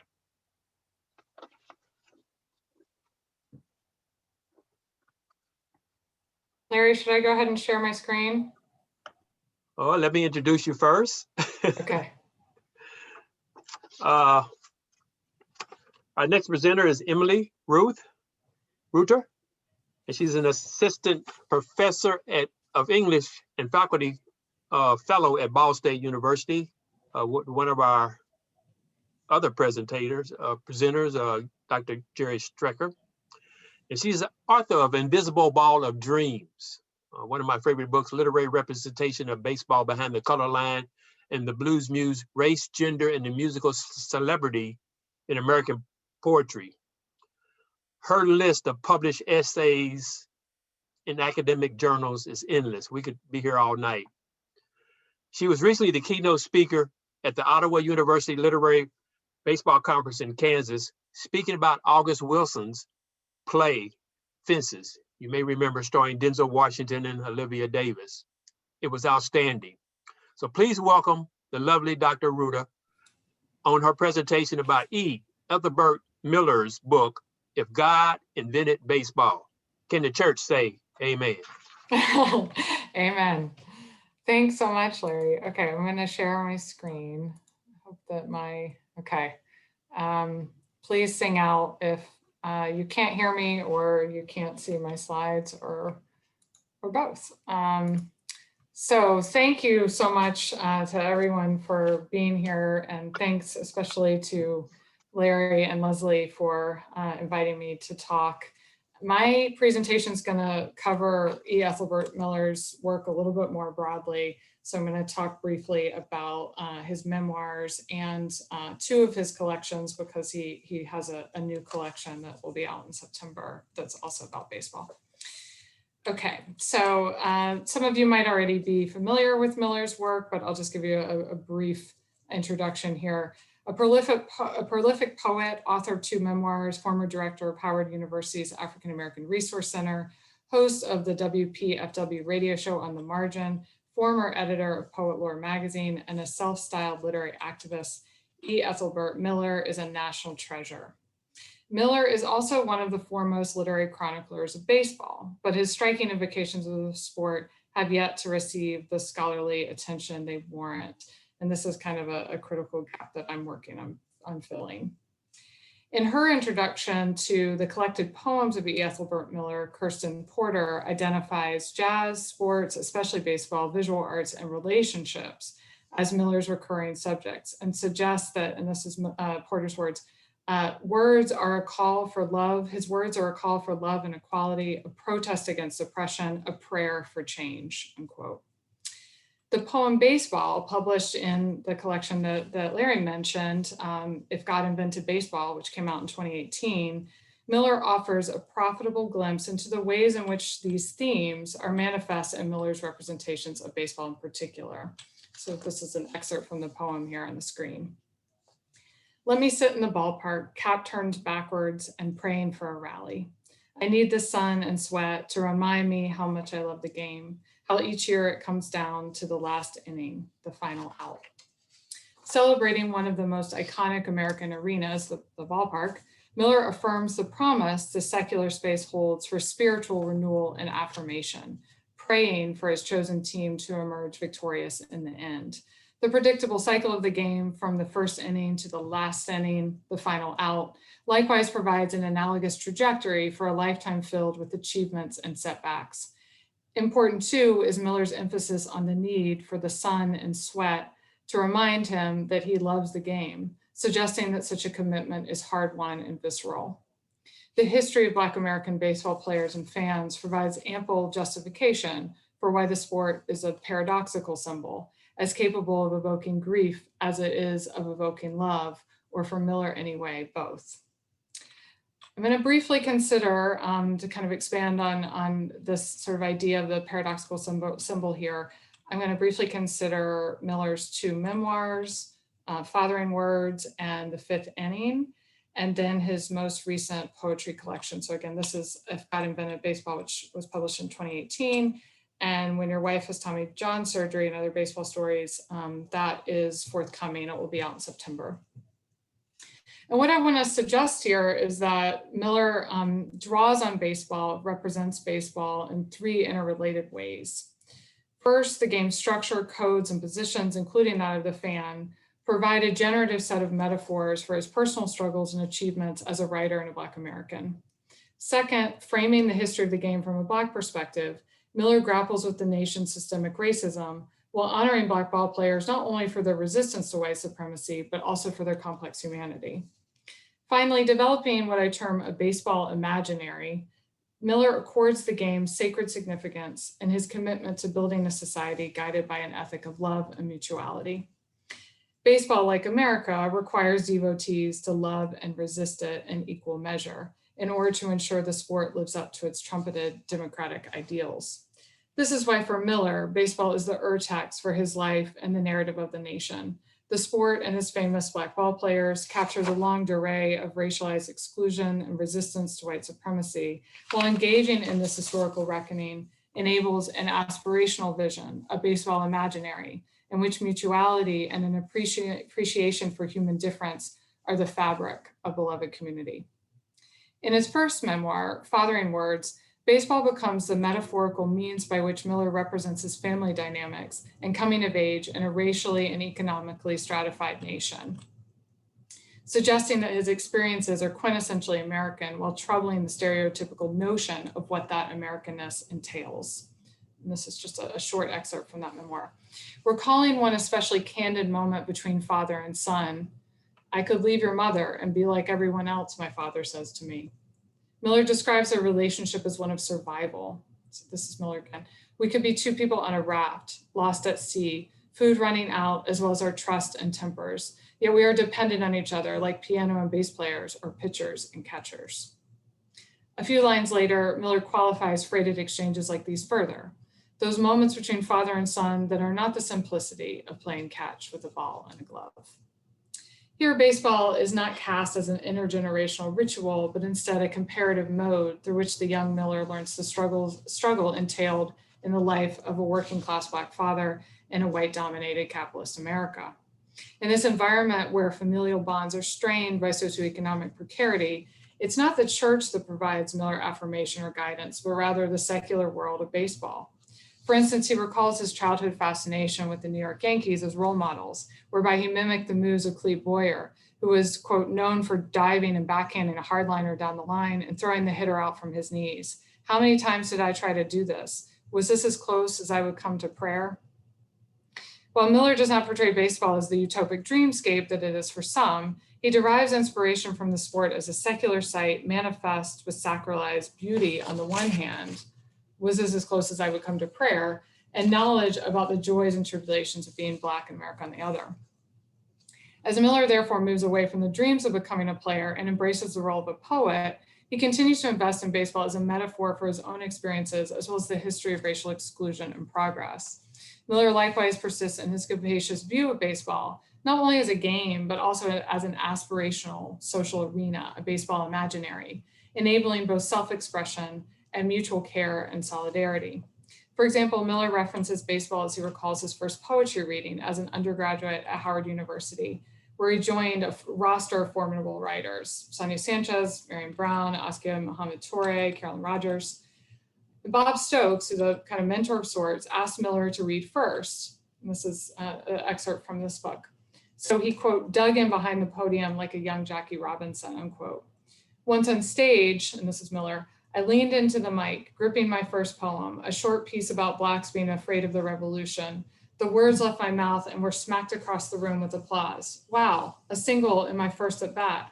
The evening was young and I was young. I stepped off base after the first poem and thought about stealing second and perhaps making writing my career." Delivering this poem is an auspicious first at bat, which provides the encouragement necessary to believe that a writing career is a viable option.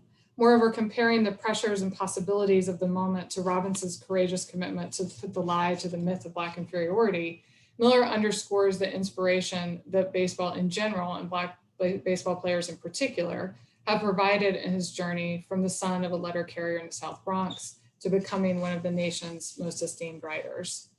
Also crucial is that Miller's newfound confidence of the poetry reading stems from the encouragement of a group of supportive writers, paralleling his affinity for baseball, not necessarily as a competitive sport, but instead as a potential model for individuals to thrive within an affirmative collective.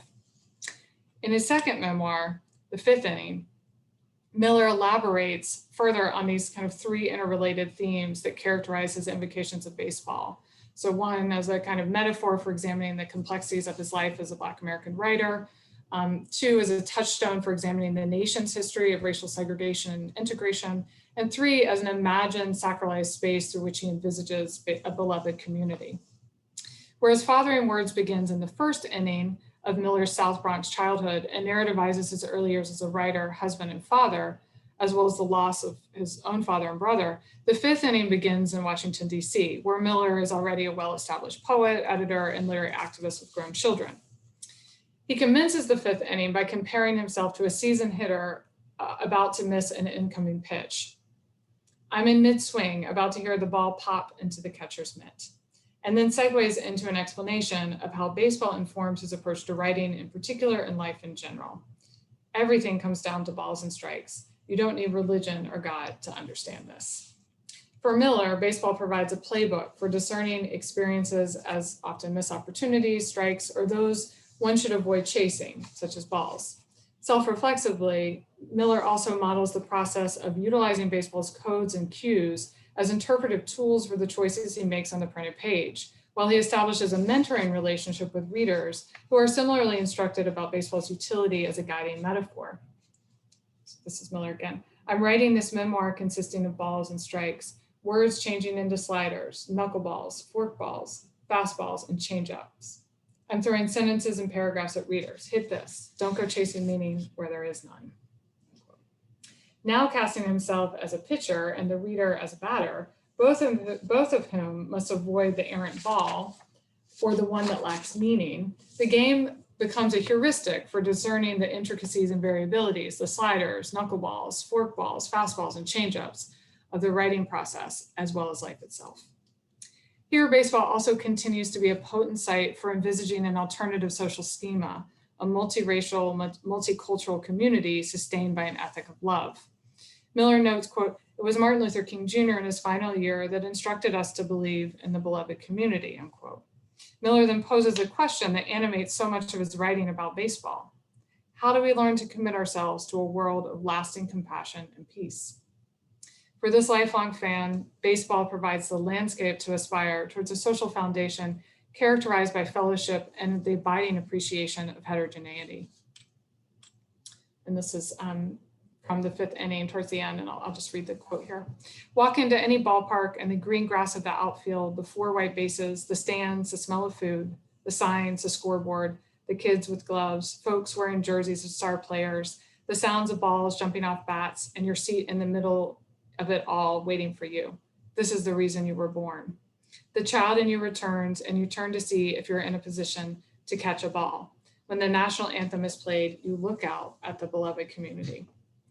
Painting an idyllic scene whereby the variegated crowd is drawn together by its collective enjoyment of the game, Miller revels in the affordances of baseball to unify across differences.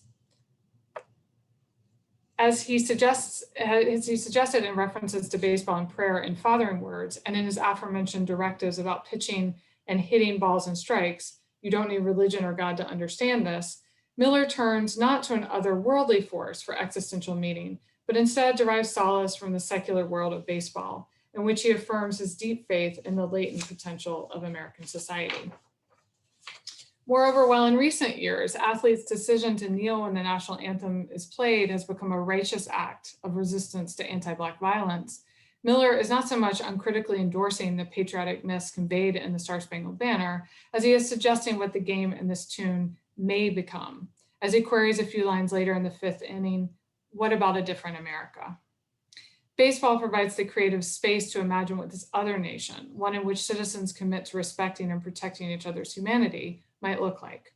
In other words, the sport is not a diversion from the socio-political work at hand, but instead a key mode through which Miller confronts past failures and envisages the possibilities of an equitable American society as well as his own place within it. Miller thusly concludes the fifth inning with the poem, The Sixth Inning, in which he reaffirms the promise of baseball as a means and an end for realizing beloved community. And this is a quote from The Sixth Inning: "Life continues after the fifth. Love is what you play for," unquote. For Miller, being a baseball fan is a way of life predicated on an understanding of love, not as a saccharine sentiment, but instead as a commitment to mutuality and the politics of inclusion. As with his memoirs, Miller's recent poetry collections, which are ones I mentioned previously, so If God Invented Baseball and When Your Wife Has Tommy John Surgery, utilize the sport as a metaphorical vehicle through which Miller elucidates his own biography and worldview. If baseball is a way of explaining the world for Miller, the explanations are most often like the blues. I'm thinking back to Dr. Brunson's presentation that started us off tonight. The explanations for Miller are most often like the blues with the underlying impulse of resilience or to laugh to keep from crying. As he notes in the swinging sonnet is sung, baseball is a game of blues. You stand so you don't fall. Unsurprisingly, Miller inflects his representations of Black baseball history with a similar blues nod. Satchel Paige, and you can see he's on the cover here as well, and the many heroes of the Negro Leagues dedicated their lives to a sport whose Premier League excluded them for decades. We can argue whether it was the Premier League or not, but the major leagues excluded them for decades. But another way, Black baseball exemplifies making a way of no way, and what is more blues than that? Miller makes this analogy explicit in the poem, The Negro League, when he writes about being in his office at Howard University, and this is just an excerpt from that poem. I worked 40 years at Howard. Mule could have done more. Everything in my office was secondhand. I safe surrounded myself with the blues and heavy hitters, Sterling Brown, Albert Murray, Richard Wright, Ralph Ellison, Leroy Jones, and Josh Gibson. Notably, such a pantheon of Black blues writers concludes with the most accomplished of Negro League sluggers, Josh Gibson, or to Larry's point earlier, maybe it's Turkey Stearns, affirming that the constellation of Black blues, baseball, and literary traditions work congruently to nourish and sustain Miller's poetic voice.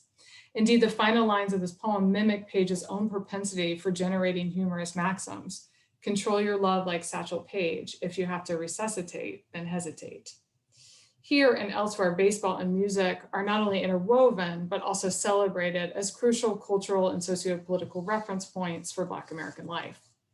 Miller also makes use of the lyric landscape to expound on the baseball imaginary, an aspirational arena for fostering not religious faith, but instead an ethic of love and communalism, as I've noted.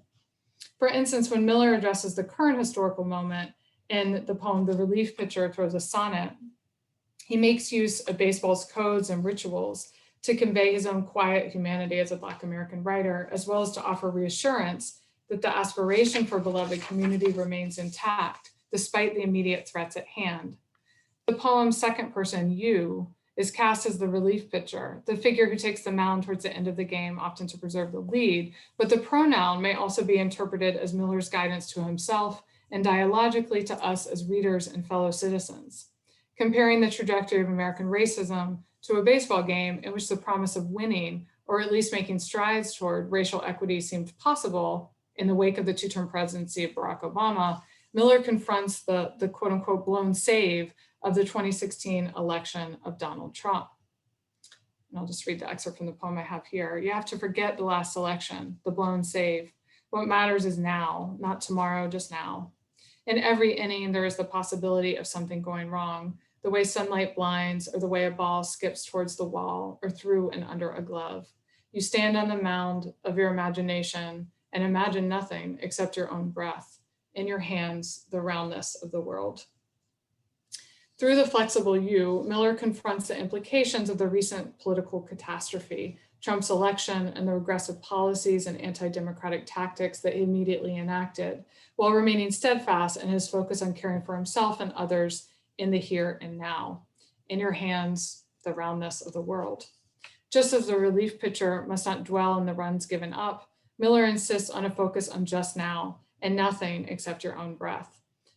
This is how we, all of us hailed by that second person pronoun you, might survive the travesty of the colossal error made previously and lingering disastrously still.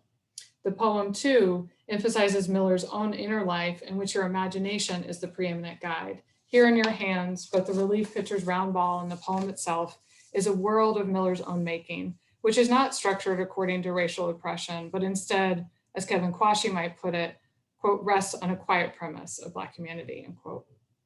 In an email message to me about the opening day of the 2020 Major League Baseball season, Miller effused about his love for the game, despite the changes that COVID-19 caused.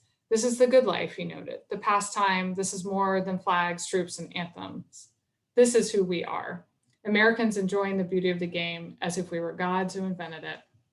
During a dystopic time of highly public displays of police violence against unarmed Black women, men, and children, as well as those protesting these lethal forms of racial oppression, Miller was not claiming that baseball reflected America yet. Instead, he was affirming his abiding faith in the possibilities of baseball, to be untethered from, or at least exceeding, the limitations of nationalism and patriotism, and instead to be representative of a community anchored in equitable ideals. In a recent reflection on the Black Lives Matter movement, Miller similarly urged, if we look around and don't see the beloved community, then our work must be to build one and bring it into existence. Throughout his long, significant career that continues to unfold, Miller has been doing just that. If this is not now who we are, he affirms, it is who we can be. Thanks. Wow, Emily, that was outstanding. You Thanks, touched Larry. all the bases. Home run. I hope. Yes. Wow, I don't know if we're gonna have time. See how many questions you can answer in the chat room. Let's see. A lot of good content there. Yeah, a lot to take in. I touched on 4 books, so it's a lot. Where can I get his books? You can certainly order them from the publishers, or you can support Jeff Bezos' flight into space by going to Amazon.com. Yeah, so so if God Invented Baseball is the most recent collection, it's 2018, it's out now, but When Your Wife Has Tommy John Surgery will be out in September. And then the Memoirs, Fathering Words came out in 2000, and The Fifth Inning came out in 2012. So they all should be available at your local bookstore, hopefully, or Amazon.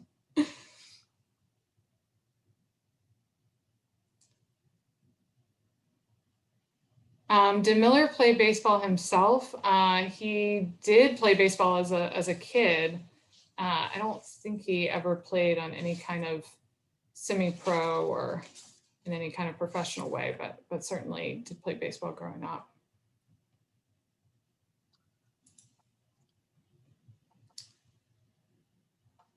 I'm just going to read Daryl's comment. I had the infinite pleasure of interviewing Miller for my book. Oh, that's so cool. Celebrating Ourselves, African Americans and the Promise of Baseball. I got a glimpse of what we just heard from Professor Rutter. He also noted the book Fifth Inning indicated an official game, but not the full 9, as often Black men don't live their full 9, but instead had a shorter lifespan. And the game, like our lives, begin and end at home. His insights were profound.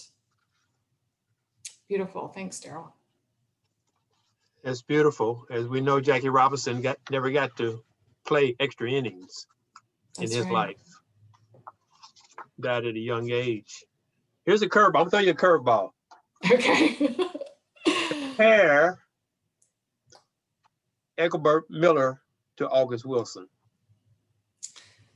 Yeah, that's a good question. I mean, I've thought about that a little bit. So, I mean, let's say in fences, I think Wilson's view of baseball is as an institution, let's say not necessarily, the players, not Negro League players, or not necessarily even the Negro Leagues, but I think the institution of baseball or white major leagues, I think he sees that as,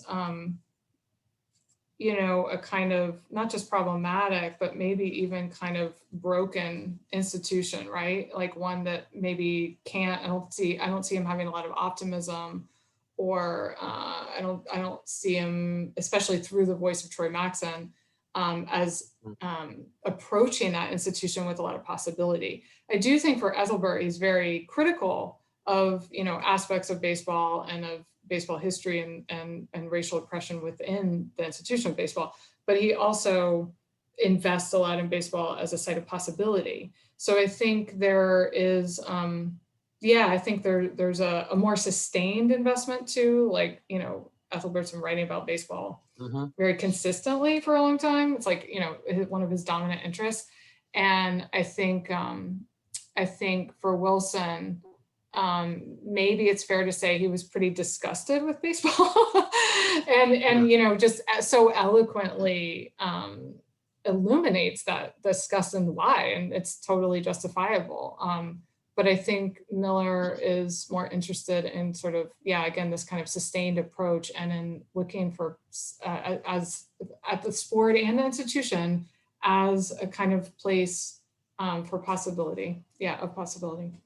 Yeah. To your point, I think Wilson was frustrated with life and he used baseball as an analogy. That's really well put. Yeah. Do we have any more questions for Emily Ruth? What do we got? What we got down here? Oh, we got some more questions. I think there's a question about my interest in Miller. You know, I really wished that I had included an analysis of God Invented Baseball in the book Larry mentioned, Invisible Ball of Dreams, Literary Representations of Baseball Behind the Color Line. I really wish I had included that in that book. And the book went to the publisher, University Press of Mississippi. Like, I submitted the manuscript before this book came out. And so I sort of feel like I've been like, you know, trying to make up that ground since, you know, so I guess I was regretful that I hadn't been able to include it in that book. So it's been important to me to try to really kind of dive into Miller's work more recently. I see you have an opportunity question from Gary Mitchell.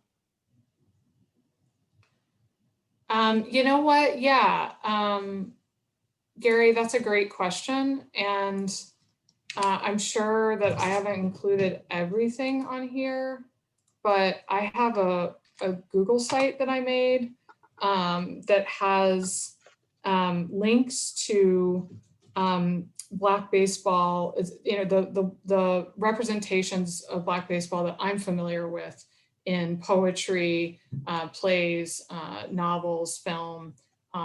Leslie was kind enough to give me her really comprehensive list of children's literature. So that site there in the chat, that has a pretty, you know, a pretty substantial list of Black baseball poetry.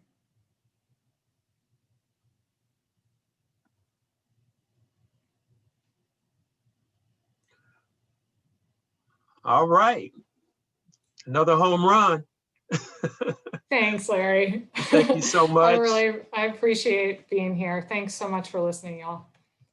Right. Well, everyone enjoy your evening. We will be back tomorrow morning at 11 a.m. Eastern Time, 10 a.m. Central Time. I will be there, and our moderator will be Michelle Freeman, president of the Leon Day Foundation.